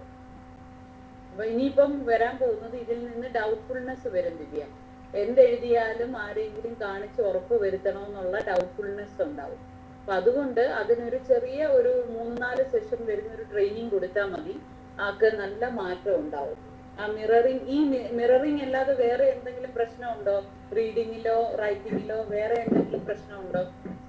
ഇല്ല, വേറെ പ്രോബ്ലം ഒന്നുമില്ല. അവൻ നല്ല ആക്റ്റീവാണ്, എപ്പോഴും ഇങ്ങനെ ആക്റ്റീവായി നടക്കും. പക്ഷെ അവൻ ഇല്ല, ഇംഗ്ലീഷ് ലെറ്ററിൽ മാത്രമേ ഇത് കാണിക്കുന്നുള്ളൂ. അതാണ് പിന്നെ ഞാൻ വിചാരിച്ചപ്പോ അറിഞ്ഞൂടാത്തത് കൊണ്ടായിരിക്കും. മലയാളമൊക്കെ എഴുതുമ്പോ മലയാളം പഠിച്ചു തുടങ്ങിയോ? മലയാളം സ്വരാക്ഷരങ്ങളും വ്യഞ്ജനാക്ഷരങ്ങളും കൂട്ടക്ഷരങ്ങളും ഒക്കെ എഴുതുവാൻ, പിന്നെ ചിഹ്നങ്ങൾ ചേർത്ത് വായി തുടങ്ങി. അതിനകത്ത് ഡിഫിക്കൽറ്റി ഇല്ല? ഇല്ല, അതിനകത്ത് ഇല്ല. പക്ഷെ ഇംഗ്ലീഷ് ലെറ്റേഴ്സ് എഴുതുമ്പോ അക്ഷരങ്ങളെല്ലാം ബൈഹാർട്ടായോ? അക്ഷരങ്ങൾ ബൈഹാർട്ടായി. പക്ഷെ ചിഹ്നം ചേർക്കുമ്പോ അവന് ചിഹ്നം ഇട്ടിട്ടും പറയുമ്പോ ചിലപ്പോ കൂ എന്ന് എഴുതിയിട്ട് ക് എന്ന് വായിക്കും. പിന്നെ ഞാൻ കുറെ പ്രാവശ്യം പറഞ്ഞു കൊടുക്കും, അങ്ങനെ തിരിച്ചു വായിക്കാൻ ശ്രമിക്കും. അത് എത്ര പറഞ്ഞിട്ടും ഈ ചേർത്ത് അവിടെ പിന്നെന്താ പറയുന്നത്, ലേണിംഗില് പ്രോബ്ലം ഉണ്ട്. മനസ്സിലായോ? അപ്പൊ നമ്മൾ വിചാരിക്കും ഇത് വളരുമ്പോ മാറും, കുറച്ചുകൂടെ അത് എന്താ പറയുന്ന ബൈഹാർട്ട് ആവുമ്പോ മാറും വിചാരിച്ചു. ഇത്ര ആദ്യം ചെയ്യാം. ദിവ്യ ഒരു സൈക്കോളജിസ്റ്റ്, നമ്മുടെ ഇവിടെ ക്ലിനിക്കൽ സൈക്കോളജിസ്റ്റ് ഉണ്ട്. ജസ്റ്റ് ഡയഗ്നോസ് ചെയ്യാം, ഇതൊരു പ്രോബ്ലം ആണോ അല്ലയോ എന്ന് നമുക്ക് ആദ്യം ഡയഗ്നോസ് ചെയ്യാം. കേട്ടിടത്തോളം എനിക്ക് അവിടെ ഒരു പ്രോബ്ലം ഉള്ളതായിട്ട് ഫീൽ ചെയ്യുന്നു. വലിയ പ്രോബ്ലം അല്ല, it's not a severe one. എന്നാലും അവിടെ ഒരു ഇഷ്യൂ കാണുന്നുണ്ട്. അപ്പൊ ഒന്ന് ഡയഗ്നോസ് ചെയ്യുക, ഇത് എവിടെ നിൽക്കുന്നു എന്നുള്ളത് ഡയഗ്നോസ് ചെയ്യുന്നത് നല്ലതായിരിക്കും. എന്നിട്ട് ദിവ്യക്ക് തന്നെ ഇതില് പിന്നെ ഇപ്പൊ നമുക്ക് 1-2 മെത്തേഡ്സേ അറിയാമായിരിക്കും. നമ്മൾ ചിലപ്പോൾ പറഞ്ഞു കൊടുക്കും, അല്ലെ വീണ്ടും എഴുതിക്കും. ഇതല്ലാതെ ഒരുപാട് മെത്തഡോളജീസ് ഉണ്ട് ഇവരെ ഇതിൽ നിന്ന് മാറ്റാനായിട്ട്. ആ ഒരു സർവീസ് ഇല്ലെങ്കിൽ നാളെ സ്പെല്ലിംഗ് മിസ്റ്റേക്സുകൾ ഒരുപാട് ഉണ്ടാവാനും കുഞ്ഞിന് ഡൗട്ട്ഫുൾ നേച്ചർ കൂടാനും ഉള്ള സാധ്യതയുണ്ട്. ഞാനിപ്പോ ചാർട്ടിലൊക്കെ എഴുതിയിട്ട് ഞാനിവിടെ നമ്മുടെ ഈ ചോവരിലൊക്കെ ഞാൻ ചാർട്ടിൽ അക്ഷരങ്ങളൊക്കെ എഴുതിയിട്ട് ഒട്ടിച്ചു വെച്ചിട്ടുണ്ട്. അപ്പൊ സംശയം ഉണ്ടെങ്കിൽ ഓടിപ്പോയി അവിടെ നോക്കിയിട്ട് വന്ന് എഴുതും. അങ്ങനെയാണ് ഇപ്പൊ കുറെ മാറി. എക്സാമിന് എന്ത് ചെയ്യും, ക്ലാസ്സിൽ എന്ത് ചെയ്യും? ഇപ്പൊ ഒരു പ്രശ്നമായിട്ട് എനിക്ക് തോന്നി, അതാണ് ഞാൻ ചോദിച്ചത്. യെസ്, അതുകൊണ്ട് ദിവ്യ ഒരു കാര്യം ചെയ്താൽ മതി. അതിന്റെ ഒരു ഡയഗ്നോസിസ് നമുക്ക് എടുക്കാം. പ്രശ്നം എത്രത്തോളം ഉണ്ട്. മൈൽഡ് ആണെന്നാണ് എനിക്ക് തോന്നുന്നത്. പക്ഷെ മൈൽഡ് ആണെങ്കിലും നമ്മൾ ശരി, ഇപ്പൊ നമുക്ക് ആദ്യം പനി ചെറിയ കോൾഡായിട്ടാ വരുന്നത്. അതിനെ നമ്മൾ കാര്യമാക്കാതിരുന്നാൽ നാളെ അത് സിവിയർ ന്യൂമോണിയ ആവാനുള്ള ചാൻസ് ഉണ്ട്. അതുകൊണ്ട് ജസ്റ്റ് അതിനെ ഒന്ന് ഡയഗ്നോസ് ചെയ്ത് എന്താണ് പിന്നെ 1-2 ഒരു തെറാപ്പി കൊടുക്കുമ്പോഴത്തേനെ കുഞ്ഞിനത് കറക്റ്റായിട്ട് മാറിക്കിട്ടും. പക്ഷെ ഈ ഒരു ചെറിയ പ്രോബ്ലം കൊണ്ട് തന്നെ കുഞ്ഞ് എത്ര കോൺഫ്ലിക്റ്റിലാണെന്നുള്ളത് അവന് മാത്രമേ അറിയായിരിക്കും.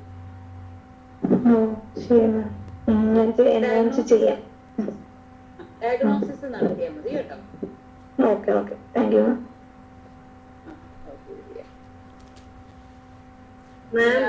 സംസാരിച്ചത് മാം, എനിക്കൊരു കാര്യം ചോദിക്കാനുണ്ട്. എന്റെ മകൾ UKG-യിലാണ് പഠിക്കുന്നത്. 5 വയസ്സ് ആൾക്ക്. അപ്പോ ഇവൾക്കാണെങ്കിൽ ഇപ്പം റണ്ണിങ് ലെറ്ററിൽ B ആണ്, ക്യാപിറ്റൽ ലെറ്റർ B ആണ് അവരെ പഠിപ്പിക്കുന്നത്. അപ്പൊ അവളിത് പഠിക്കാൻ അവൾക്ക് ഇങ്ങനെ ഇപ്പൊ 1 പേജ് ഒക്കെ കൊടുക്കും. ഇപ്പൊ അവരുടെ ടെക്സ്റ്റ് ഉണ്ട്, വർക്ക് ബുക്ക് ഉണ്ട്, അതിൽ 1 പേജ് കൊടുത്തിട്ട് നോട്ട്ബുക്കിൽ 1 പേജ് എഴുതാൻ പറയും. പിന്നെ ഒരു ഹോംവർക്ക് ബുക്ക് ഉണ്ട്, അതിൽ എഴുതാൻ, അങ്ങനെയാണ് കൊടുക്കുന്നത്. പക്ഷേ പുള്ളിക്കാരി ഒരു ബുക്കിൽ പോലും 1 പേജ് തികയ്ക്കാറില്ല. ഒരു ലൈൻ അങ്ങാണേ എഴുതൂ. ഇനി എത്ര നമ്മൾ ഭയങ്കര പാടാണ് എഴുതിപ്പിക്കാൻ. പക്ഷെ പുള്ളിക്കാരി പഠിച്ചിരിക്കും. ഒരു ലൈൻ എഴുതുമ്പോൾ തന്നെ പഠിക്കും. പക്ഷേ ടീച്ചറിന് ഇത് എഴുതുന്നത് നമ്മൾ ഫോട്ടോ എടുത്ത് അയക്കണം. അപ്പൊ അതൊരു വിഷമം. പിന്നെന്ന് പറഞ്ഞാല് ഇപ്പൊ ഈ നമ്പർ നെയിംസ് ഒക്കെ പഠിക്കുകയാണെങ്കിൽ ഇപ്പൊ 8 മണി മുതൽ പഠിപ്പിക്കാൻ ഇരുത്തിയാല് പുള്ളിക്കാരി പഠിക്കില്ല. 9 മണി വരെ ഇങ്ങനെ ഇരിക്കും. സമയം ചോദിക്കും, എത്ര ആയിരുന്നു. 9 മണിക്ക് ഒരു സീരിയൽ ഉണ്ട്, അപ്പൊ അത് കാണണം. ഭയങ്കര ഇൻട്രസ്റ്റ്, ആ സീരിയൽ കാണണം. അപ്പൊ അതിന് വേണ്ടിയിട്ട് 8:55 ആകുമ്പോഴത്തേനും അത് പഠിച്ചിട്ട് സമയം ചോദിക്കും, 9 ആയോ, ആവാറായോ. അപ്പൊ സമയം പറയുമ്പോഴത്തേക്ക് പഠിച്ചൊന്ന് കേൾക്കും. പക്ഷെ നേരത്തെ പഠിക്കുകയില്ല. എന്നിട്ട് എഴുതി പഠിക്കാത്തത് കൊണ്ടായിരിക്കും ഇപ്പൊ ക്ലാസ്സിൽ ഡിറ്റേഷൻ ഒക്കെ ഇടുന്ന സമയത്ത് അത് നിൽക്കുന്നില്ല, മെമ്മറിയിൽ നിൽക്കുന്നില്ല. അന്നേരം പഠിക്കുന്നുണ്ട്, പിന്നീട് മെമ്മറിയിൽ നിൽക്കുന്നില്ല. അപ്പോഴേ ഇനി ടീച്ചറിനോട് നമ്മൾ ഈ കാര്യം പറഞ്ഞിനി ടീച്ചർ അവരുടെ മിസ്സാണെങ്കിൽ ഒരു ദിവസം ഒരുപാട് ഷൗട്ട് ചെയ്തു, ഒരുപാട് അങ്ങനെ ചെയ്യാൻ പാടില്ലാത്ത, പക്ഷെ ഒരുപാട് വഴക്ക് പറഞ്ഞു ഈ ഒരു ശീലം മാറാൻ വേണ്ടി. എന്നാലും പുള്ളിക്കാരിക്ക് ഒരു കുഴപ്പമില്ലെന്നുള്ളതാ. വഴക്ക് പറയുന്നത് കൊണ്ട് ഒരു കുഴപ്പമില്ല. പിന്നെ എന്നാ പഠിക്കണമെന്നില്ല. പിന്നെ ആ കുട്ടി നമ്മൾ പറഞ്ഞതിന് നമ്മളോട് ദേഷ്യമാണ്. ഇവിടെ കാണുന്നത് മോക്ക് ഡിസ്ഗ്രാഫിയ ചെറിയ തോതിൽ കാണും. അതായത് അതാണ് എഴുതാൻ മടി. ഇപ്പൊ ഈ എഴുതിയ അക്ഷരം പഠിച്ചു എന്ന് നമ്മൾ പറയുന്നു, പക്ഷെ അത് ആളുടെ മെമ്മറി പോയിട്ടില്ല. ആൾ അന്നേരം ഒരു ഡ്രോയിങ് ചെയ്യുന്ന പോലെ മനസ്സിലാക്കി വെച്ചിട്ട് ജസ്റ്റ് ഇത് ഡ്രോ ചെയ്ത് കാണിക്കുകയാണ് ചെയ്യുന്നത്. യഥാർത്ഥത്തിൽ ആ ലെറ്ററിൻ്റെതായിട്ടുള്ള രീതിയിൽ അത് ഉള്ളിൽ പോയിട്ടില്ല. എന്ന സൗണ്ട് പഠിപ്പിക്കുന്നുണ്ടോ? ഫോണിക്സ് പഠിപ്പിക്കുന്നുണ്ടോ? പഠിപ്പിക്കുന്നുണ്ട്. അപ്പം സൗണ്ട് പറയുമ്പോ എന്ന് പറയുമ്പോ എഴുതുവോ? ഇല്ല, പറഞ്ഞൊന്നും എഴുതാറില്ല. പറഞ്ഞെഴുതാറേ പറയുമ്പോ ബി പഠിക്കുന്നു എന്നുള്ളതിനകത്തല്ല കാര്യം. ബ പറയുമ്പോ ബി എഴുതണം, ക പറയുമ്പോ സി എഴുതണം. അപ്പൊ അങ്ങനെ ഫൗസിയെ നോക്കുമ്പോ മനസ്സിലാവും അതിനകത്ത് ഒരു ഡിസ്ഗ്രാഫിയയുടെ പ്രോബ്ലം ഉണ്ട്. പിന്നെ ആളെന്ന് പറയുന്നത് ഒരു ഭയങ്കരമായിട്ടുള്ള മോട്ടിവേഷൻ ഉണ്ടെങ്കിലേ കാര്യം ചെയ്യൂ എന്നുള്ള രീതിയിലാണ്. അപ്പൊ നേരത്തെ പഠിക്കാത്തതിന്റെ കാര്യം എന്താന്ന് ചോദിച്ചാൽ, ആദ്യം പഠിച്ചു കഴിഞ്ഞാൽ ഫൗസിയെ പിന്നെ മോളെ വെറുതെ ഇരിക്കും, അടുത്തത് പഠിപ്പിക്കത്തില്ലേ? പഠിപ്പിക്കും. അപ്പൊ ആ നീ പോവാത്തത് കൊണ്ട് നമുക്ക് അടുത്തത് എടുക്കാൻ പറ്റുന്നില്ല. യെസ്, അതാണ് ആളുടെ ഉദ്ദേശം. അപ്പൊ ആദ്യം ഞാൻ ബി പറഞ്ഞു, ബി പഠിച്ചു കഴിഞ്ഞാൽ അമ്മ അടുത്ത സി പഠിപ്പിക്കും. അപ്പൊ എനിക്ക് എത്രയും ലോഡ് വേണ്ട. അപ്പൊ അതുകൊണ്ട് ഞാൻ ബി വെച്ച് ലാഗ് ചെയ്തോണ്ടിരിക്കും. അപ്പൊ ലാസ്റ്റ് മൊമെന്റിൽ ഈ പറഞ്ഞ പോലെ ഇന്റലക്ച്വലിന്റെ കുറവല്ല, ഈസ് റിയലി ഇന്റലക്ട്. ഈ സംസാരിച്ച വിഷയങ്ങളാണ് അവിടെ ഉള്ളത്. അത് കാര്യമായിട്ടൊന്നും എടുത്ത് അതിന് ട്രെയിനിങ് കൊടുത്തില്ലെങ്കിൽ എഴുതത്തില്ല ആള്. എഴുതാതിരിക്കുമ്പോ ഇപ്പൊ ടീച്ചറിന്റെ കയ്യില് പിന്നെ വഴക്ക് കിട്ടിയ പോലെ ഫൗസിയ ആൾക്ക് ഇനിയും വഴക്ക് കിട്ടാനുള്ള ചാൻസ് ഉണ്ട്. അപ്പൊ അത് പോസിറ്റീവായിട്ടല്ല അവരെ ഇമ്പാക്ട് ചെയ്യുന്നത്, നെഗറ്റീവായിട്ട് ഇമ്പാക്ട് ചെയ്യും. അത് നേരെ അവരുടെ കണ്ടക്റ്റിനെ കയറിയാണ് ബാധിക്കുന്നത്. അപ്പൊ അതുകൊണ്ട് ഫൗസിയ ഡയഗ്നോസിസ് നടത്തുക, വേണ്ടുന്ന ഒരു തെറപ്യൂട്ടിക്കൽ അപ്രോച്ച് കൊടുക്കുക. പറഞ്ഞല്ലോ, ഈ പറയുന്ന 4 പേജ് എഴുതി തീരണമെങ്കിൽ ആൾക്ക് 4 ദിവസം വേണം. അപ്പൊ അതുകൊണ്ട് നമ്മളത് പിന്നെ കാര്യമായിട്ട് തന്നെ എടുക്കണം. നമുക്ക് എല്ലാവർക്കും എന്താണെന്നറിയാമോ, ഒരു ഫിസിക്കൽ ഡിസീസ് ആണെങ്കിൽ നമ്മൾ ഓടി ഹോസ്പിറ്റലിൽ നമ്മൾ കൊണ്ടുപോകും. കാരണം എന്താ, നമുക്ക് അങ്ങനെ കൊണ്ടുപോയും ട്രീറ്റ് ചെയ്തും അല്ലെങ്കിൽ ഒരു സർജറിയാ 1 lakh rupees ആണെന്ന് പറഞ്ഞാലും നമ്മൾ എവിടുന്നെങ്കിലും കണ്ടെത്തി കൊടുക്കും. അതിന്റെ ഒരു പ്രോഗ്രാമിങ് നമ്മുടെ ഉള്ളിലുണ്ട്. അല്ലെങ്കിൽ അത് ചെയ്തില്ലെങ്കിൽ ജീവൻ അപകടമാണെന്നറിയാം. പക്ഷെ ഇതുപോലത്തെ ഉള്ള ഇപ്പം ന്യൂറോളജിക്കൽ ഇഷ്യൂസ് ആയിക്കോട്ടെ, മൈൻഡിന്റെ ഇഷ്യൂസ് ആയിക്കോട്ടെ, അവിടെ നമ്മൾ എന്ത് പറയും, നമുക്ക് നോക്കാം, മാറുമോ എന്ന് നോക്കാം. പരീക്ഷണമാണ്, നമ്മൾ പരീക്ഷിച്ചുകൊണ്ടിരിക്കും. അപ്പോഴത്തേനും ഒരു ഘട്ടം കഴിഞ്ഞു കഴിയുമ്പോൾ പിന്നെ നമുക്ക് ഒന്നും ചെയ്യാൻ പറ്റാത്തതായിട്ടുള്ള അവസ്ഥയിലേക്കൊക്കെ വരെ എത്തും. അല്ലെങ്കിൽ നമ്മൾ കൂടുതൽ എഫോർട്ട് ഇടും. ഇവിടെ ഞങ്ങൾക്ക് 3.5 വയസ്സുള്ള ADHD-ക്കാർ തൊട്ടുണ്ട്. ഈ 3.5 വയസ്സുകാർക്ക് എടുക്കുന്ന എഫോർട്ടിനേക്കാളും 10 മടങ്ങ് എടുക്കണം 6 വയസ്സുകാർ. കാരണം ഏജ് കൂടുന്തോറും ഇവർക്ക് ഉള്ളിലെ പല കാര്യങ്ങളും ആയി കഴിയും. നമ്മളെ ക്ലിയർ സ്ലേറ്റ് 6 വയസ്സ് വരെ. നമുക്ക് എന്തും പെട്ടെന്ന് ചെയ്തെടുക്കാൻ പറ്റും. 6 വയസ്സിന് ശേഷം ആവുമ്പോൾ അവരുടെ ആറ്റിറ്റ്യൂഡ്, അവരുടെ ബിലീഫ് സിസ്റ്റം, അവരുടെ നോഷൻസ് ഇതെല്ലാം ആയി കഴിയും. പിന്നെ നമ്മൾ ഇതിനെ തിരുത്തി എഴുതണം. മറ്റേത് ക്ലിയർ പേജാണ്, അവിടെ നമുക്ക് എഴുതി ചേർത്താൽ മാത്രം മതി. ഇത് പിന്നെ നമ്മൾ മായിച്ചിട്ട് വീണ്ടും എഴുതണം. അത്ര എഫോർട്ട് കൂടുതൽ എടുക്കേണ്ടി വരും. ഓക്കെ,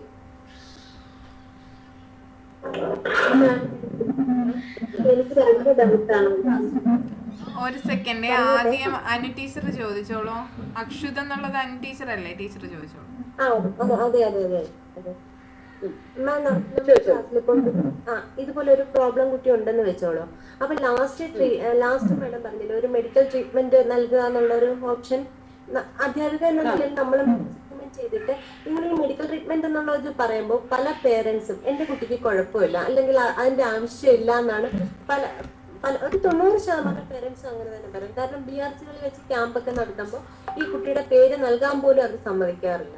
അപ്പൊ അങ്ങനെ ഒരു സാഹചര്യത്തിൽ നമുക്ക് പിന്നെ വല്ലതും ചെയ്യാൻ കഴിയും. കാരണം പേരൻസ് വേണ്ട എന്റെ മോനെ ആ പ്രശ്നമില്ല എന്ന് തറപ്പിച്ച് പറയുകയാണ്.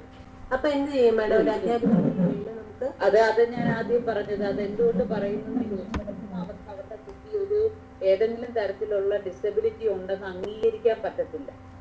രണ്ട്, അവർക്ക് ഇതിനകത്ത് അവയർനെസ് കിട്ടിയിട്ടില്ല. അപ്പൊ നമ്മൾ ടീച്ചേഴ്സ് എന്നുള്ള പാർട്ടിൽ നമുക്ക് ഏറ്റവും ചെയ്യാൻ അവയർനെസ് ആണ്. അവയർനെസ് നമ്മൾ കൊടുക്കുക. ഇത് ഇന്ന് നിങ്ങൾ ചെയ്തില്ലെങ്കിൽ നാളെ നിങ്ങളുടെ കുഞ്ഞിനെ എന്താ പറയുന്നത് ലക്ഷങ്ങളുടെ രൂപ അല്ലെങ്കിൽ അവന്റെ ക്യാരക്ടറിനെ ബിഹേവിയറിനെ ബാധിക്കാൻ. ഇങ്ങനെ ഒരു കാര്യം ചോദിക്കുക, നാളെ നിങ്ങൾ ലക്ഷങ്ങൾ മുടക്കി ഒരു കോഴ്സിന് കൊണ്ടുവിട്ടു, ആള് തിരിച്ചിഞ്ഞ് പോരും. അപ്പൊ നിങ്ങൾ എന്ത് ചെയ്യും? ഇനി അതല്ലെങ്കിൽ ഇന്ന് ലഘുത്തായിട്ടും വളരെ ഡിസിപ്ലിൻഡ് ആയിട്ടും ഫാമിലിക്കകത്ത് നടത്തുന്ന കുട്ടികളെ പോലും ഓരോ തരത്തിലുള്ള അഡിക്ഷൻസ് ബാധിച്ചുകൊണ്ടിരിക്കുക. നിങ്ങൾ പ്രത്യേകം ശ്രദ്ധിക്കുക. ADHD ഉള്ള കുഞ്ഞുങ്ങൾക്ക്, ലേണിംഗ് ഡിസബിലിറ്റി ഉള്ള കുഞ്ഞുങ്ങള് അഡിക്ഷനിലേക്ക് പോകാനുള്ള സാധ്യത വളരെ വളരെ കൂടുതലാണ് നോർമൽ കിഡ്സിനേക്കാളും. അപ്പൊ അതുകൊണ്ട് അവരെ ഇത്തരത്തിലുള്ള കാര്യങ്ങൾ പറഞ്ഞ് പേടിപ്പിക്കാനല്ല, അവയർനെസ് കൊടുക്കുക. നിങ്ങൾ ഇപ്പൊ ഈ ഇതിനെ ഒരു ചെറിയ പനി പോലെ അക്സെപ്റ്റ് ചെയ്താൽ നിങ്ങളുടെ കുഞ്ഞിന്റെ എന്താ പറയുന്നത് റെസ്പിറേറ്ററി സിസ്റ്റം മുഴുവനും സേഫ് ആയിട്ടിരിക്കും പോലെ നിങ്ങളുടെ കുഞ്ഞിന്റെ എന്താ പറയുന്നത് ഫ്യൂച്ചർ മുഴുവനും സേഫ് ആയിരിക്കും. നിങ്ങളുടെ കുഞ്ഞിനെ ഹാപ്പി ആക്കാൻ നിങ്ങൾക്ക് പറ്റും. എല്ലാ പേരൻസിന്റെ ആഗ്രഹം എന്താ? എന്റെ കുഞ്ഞ് ഏറ്റവും ഹാപ്പി ആയിട്ടിരിക്കണം. ഇത് രണ്ടും നിങ്ങൾക്ക് ചെയ്യാൻ പറ്റും. ഇത് ഇപ്പൊ നിങ്ങൾ ഇത് കെയർ ചെയ്തില്ലെങ്കിൽ നിങ്ങളുടെ കുഞ്ഞ് ഒരിക്കലും ഹാപ്പി ആവത്തില്ല, ഒരിക്കലും എന്താ പറയുന്നത് ബ്രൈറ്റ് ആകത്തുമില്ല. ഇത്തരത്തിലുള്ള നല്ല അവയർനെസ് കൊടുക്കുക. ചിലപ്പോൾ അവർ അന്നേരം അംഗീകരിച്ചില്ലെങ്കിലും ഈ ഡിഫിക്കൽറ്റി കൂടി വരുമ്പോൾ നിങ്ങളുടെ അടുത്തേക്ക് തന്നെ തിരിച്ചു വരും. എന്റെ അനുഭവത്തിൽ നിന്നാണ് ഈ കാര്യം പറയുന്നത്. മാം ഒരു കാര്യം പറഞ്ഞിട്ടെ, ദിവ്യ ടീച്ചർ പറഞ്ഞ അതേ ഒരു കാര്യമാണ് ഞാൻ ചോദിക്കുന്നത് കേട്ടോ. ടീച്ചർ എന്റെ മോൾക്ക് 5 വയസ്സാണ്. അവള് ദിവ്യ ടീച്ചർ പറഞ്ഞ പോലെ അവൾക്ക് മാത്സിലാണ് കുഴപ്പം. മാത്സ് കൊണ്ട് ഇംഗ്ലീഷിൽ J എന്ന വാക്ക് തലതിരിച്ച് എഴുതും. അതുപോലെ മാത്സിൽ 9ഉം 5ഉം 3ഉം തലതിരിച്ചാണ് എഴുതുന്നത്. അത് കുഴപ്പമുണ്ടോ? ഞാനത് മാറ്റാൻ ശ്രമിച്ചിട്ട് ഇത്രയും മാത്രമേ ഉള്ളൂ, അതോ വേറെ എന്തെങ്കിലും പ്രശ്നമുണ്ടോ? ഇല്ല, ഈ നമ്പേഴ്സിൽ മാത്രമേ പ്രശ്നമുള്ളൂ. വേറെ വാക്കായിട്ട് എഴുതുമ്പോഴൊന്നും ആ നമ്പേഴ്സ് മാത്രം ഡിഫറൻഷിയേറ്റ് ചെയ്യാനുള്ള ഡിഫറെന്റ് എയ്ഡുകൾ യൂസ് ചെയ്യുക. മനസ്സിലായോ? അതുപോലെ ഇംഗ്ലീഷിൽ അത് ഈ J എന്താ പറയുന്നത് ഇവർ ചിലര് കൂടുതൽ കിനസ്തെറ്റിക് ആയിരിക്കും, തൊട്ട് മനസ്സിലാക്കണം. അപ്പൊ ആ ഷേപ്പ് ഉണ്ടാക്കി അവരെ കൊണ്ട് തൊടിയിക്കുക. പിന്നെ വീണ്ടും റിപ്പീറ്റഡ് ആയിട്ട് എത്തത്തക്ക രീതിയിലുള്ള എന്താ പറയുന്നത് എയ്ഡുകൾ യൂസ് ചെയ്യുക. എന്നിട്ടും മാറ്റമില്ലെങ്കിൽ ഡെഫിനറ്റ്ലി ഒരു പ്രൊഫഷണലിന്റെ സഹായം പോകുക. Okay ma'am, okay, thank you. Okay, ഞാൻ എന്റെ നമ്പർ ഇവിടെ ഇട്ടിട്ടുണ്ട്. ഒരു മിനിറ്റ്, ഞാൻ നമ്പർ ചാറ്റ് ബോക്സിൽ ഇട്ടിട്ടുണ്ട്. സിജിയ ആത്മാ മൈ മൈൻഡ് മൈ കെയർ എന്നാണ് ഇട്ടിരിക്കുന്നത്. നോർമലി ഞാൻ എന്റെ നമ്പർ അങ്ങനെ ഡയറക്റ്റ് കൊടുക്കാറില്ല. പക്ഷെ നിങ്ങൾ എടുത്തോ, നിങ്ങൾ വിളിച്ചിട്ട് അന്നേരം എന്നോട് പറയണം ഇതുപോലെ ടീച്ചിങ് എക്സ്പീരിയൻസിൽ നിന്നുള്ള ഇന്ന ആളാണെന്ന് പറയണം കേട്ടോ. അങ്ങനെ പറഞ്ഞാൽ ഞാൻ നിങ്ങൾക്ക് എന്തെങ്കിലും ഗൈഡൻസ് തരാൻ എനിക്ക് സാധിക്കും.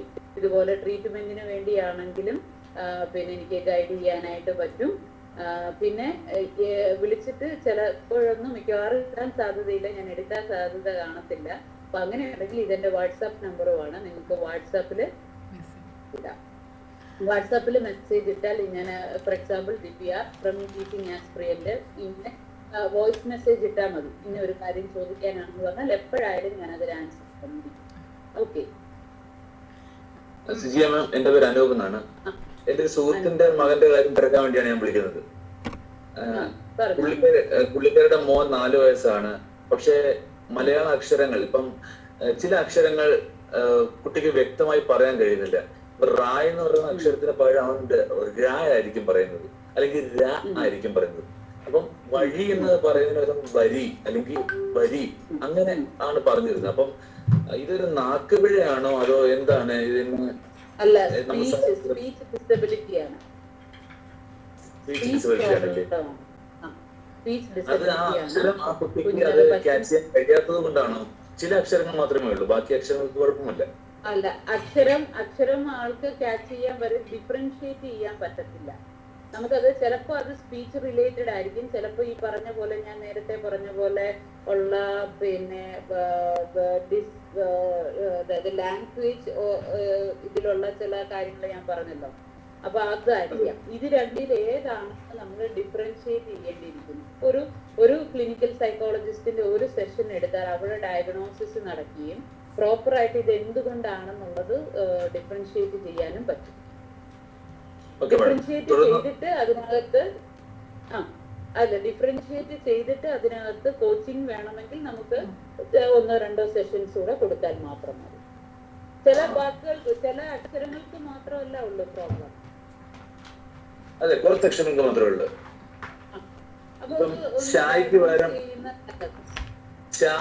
അതൊക്കെ വരുമ്പോഴും ആ ഒരു ഉച്ചാരണത്തില ഒരുപക്ഷെ അത് ക്യാച്ച് ചെയ്യുന്നതിന് കുഴപ്പമാണോ എന്ന് നോക്കി. അതെ, ഈ ക്യാച്ച് ചെയ്യുന്നതിന്റെ കുഴപ്പമെന്ന് പറഞ്ഞാൽ അതൊരു ഡിസബിലിറ്റിയാണ്.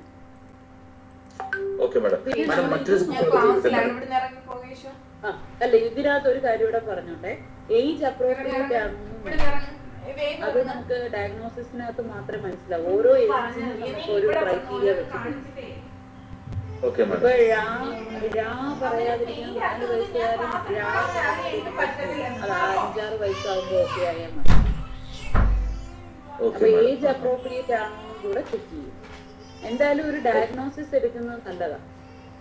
അത് നമുക്ക് തന്നെ ഒന്ന് ശ്രമം നടത്തിയാൽ സ്വയം, അതായത് രക്ഷിതാവെന്ന നിലയിൽ നമുക്ക് തന്നെ ചെയ്യാൻ എന്തെങ്കിലും ടിപ്സ് ഉണ്ടോ? അത് അല്ല, ഇത്രയും നാള് ചെയ്തിട്ട് അത് മാറുന്നില്ലല്ലോ. ഡയഗ്നോസിസ് ഒരിക്കലും രക്ഷിതാവിന് ചെയ്യാൻ പറ്റത്തില്ല. അല്ലെങ്കിൽ രക്ഷിതാവ് ഒരു ക്ലിനിക്കൽ ഞാൻ ചോദിക്കാൻ കാരണം 4 വയസ്സുള്ള കുട്ടി അക്ഷരങ്ങൾ പഠിച്ചു വരുന്നല്ലേ ഉള്ളൂ. അപ്പോ സ്വാഭാവികമായിട്ടും അമ്മ എന്ന രീതിയിൽ അമ്മയ്ക്ക് അതിനൊരു സ്റ്റെപ്പ് എടുക്കാമല്ലോ. ഇപ്പൊ നേരത്തെ പറഞ്ഞ പോലെ പല രീതിയിലുള്ള എയ്ഡുകളൊക്കെ കൊടുത്ത് നമുക്ക് നോക്കാം. പിന്നെ ഇത് കാണിച്ചും അത് പറ്റും. പക്ഷെ ഞാൻ പറഞ്ഞത് ഒരു ഡയഗ്നോസിസ് എടുത്താൽ കുറെ അക്ഷരങ്ങൾക്ക് ഇങ്ങനെ വരുന്നുണ്ടെങ്കിൽ ഏജ് അപ്രോപ്രിയേറ്റ് ആണോ എന്നുള്ളത് നോക്കാൻ പറ്റും. ഓരോ ഏജിനും ഓരോ ഇതുണ്ട്. ആ ഏജിന് ചെയ്യേണ്ട കാര്യങ്ങൾ ആണോ ചെയ്യാതിരിക്കുന്നേ എന്നുള്ളത് മനസ്സിലാക്കാൻ പറ്റും.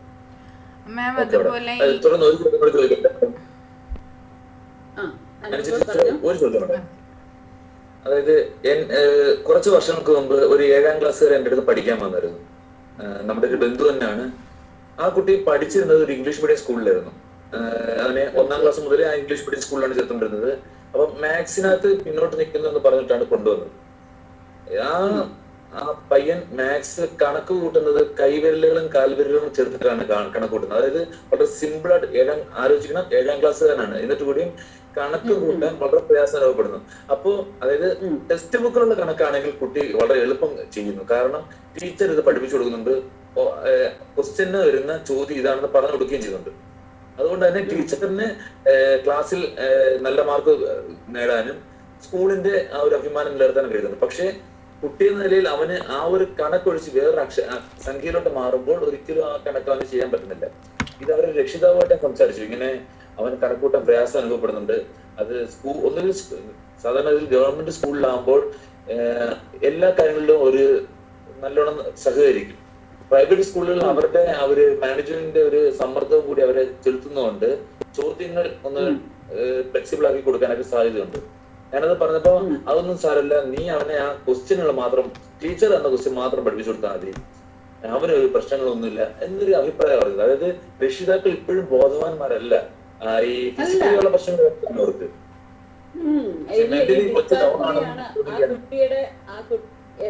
ആ കുട്ടിയുടെ പ്രശ്നം ഡിസ്കാൽക്കുലിയാണ്. അതായത് സ്കൂളിൽ കൊടുക്കുന്നത് ആ കുട്ടി ബൈഹാർട്ട് ചെയ്ത് വെക്കുകയാണ് ചെയ്യുന്നത്. മാത്സ് അല്ല അവിടെ ചെയ്യുന്നത്. അല്ല, ഡിസ്കാൽക്കുലി മാത്രമാണെന്ന് എനിക്ക് തോന്നുന്നില്ല. കാരണം പഠനത്തിന്റെ കാര്യത്തിലും കുട്ടി പിന്നോട്ടാണ്. അത് ക്യാച്ച് ചെയ്യാൻ, അത് മനസ്സിലാക്കാൻ അവന് കഴിയുന്നില്ല. എല്ലാം അതേ ആശയത്തിൽ മനസ്സിലാക്കുന്നില്ല. ഒരു പക്ഷെ ഇത് ജനിച്ചത് ഈ സമയത്തിന് മുന്നേ ഉണ്ടായിരുന്ന പ്രസവമായിരുന്നു, 7ാം മാസത്തിലാണ് ഉണ്ടായിരുന്നത്. അതെ അതെ, ഒരു പക്ഷെ അതുകൊണ്ട് കൂടിയാണ്. ഓക്കെ, പക്ഷെ നമുക്കത് മറ്റൊക്കെ എന്തെങ്കിലും സാധ്യതകളുണ്ടോ ഇതുപോലെ? ഇത് പ്രീമെച്യൂർ ആണെങ്കിൽ നമുക്ക് ആദ്യം IQ നോക്കണം. IQ നോക്കണം. ബിലോ ആവറേജ് ആണെങ്കിൽ നമ്മൾ അതിനനുസരിച്ചുള്ള കോച്ചിങ് കൊടുത്ത്, പിന്നെ തീരെ പുവർ ആണെങ്കിൽ നമുക്ക് അതിനകത്ത് വളരെ വളരെ അക്കാഡമിക്സിൽ മുന്നിലോട്ട് കൊണ്ടുവരിക എന്നുള്ളത് ഒത്തിരി പാടുള്ള കാര്യമാണ്. അവർക്ക് വൊക്കേഷണൽ ട്രെയിനിങ്സ് ആണ് കൂടുതൽ കൊടുക്കേണ്ടത്. അതേസമയം ആവറേജ് ആണെങ്കിൽ തൊട്ട് നമുക്കത് കോച്ചിങ് ആൻഡ് ട്രെയിനിങ് കൊടുത്ത് സ്പെഷ്യൽ എഡ്യൂക്കേറ്ററുടെ സഹായത്തോടു കൂടി അവരെ നല്ല മുന്നോട്ട് കൊണ്ടുവരാം.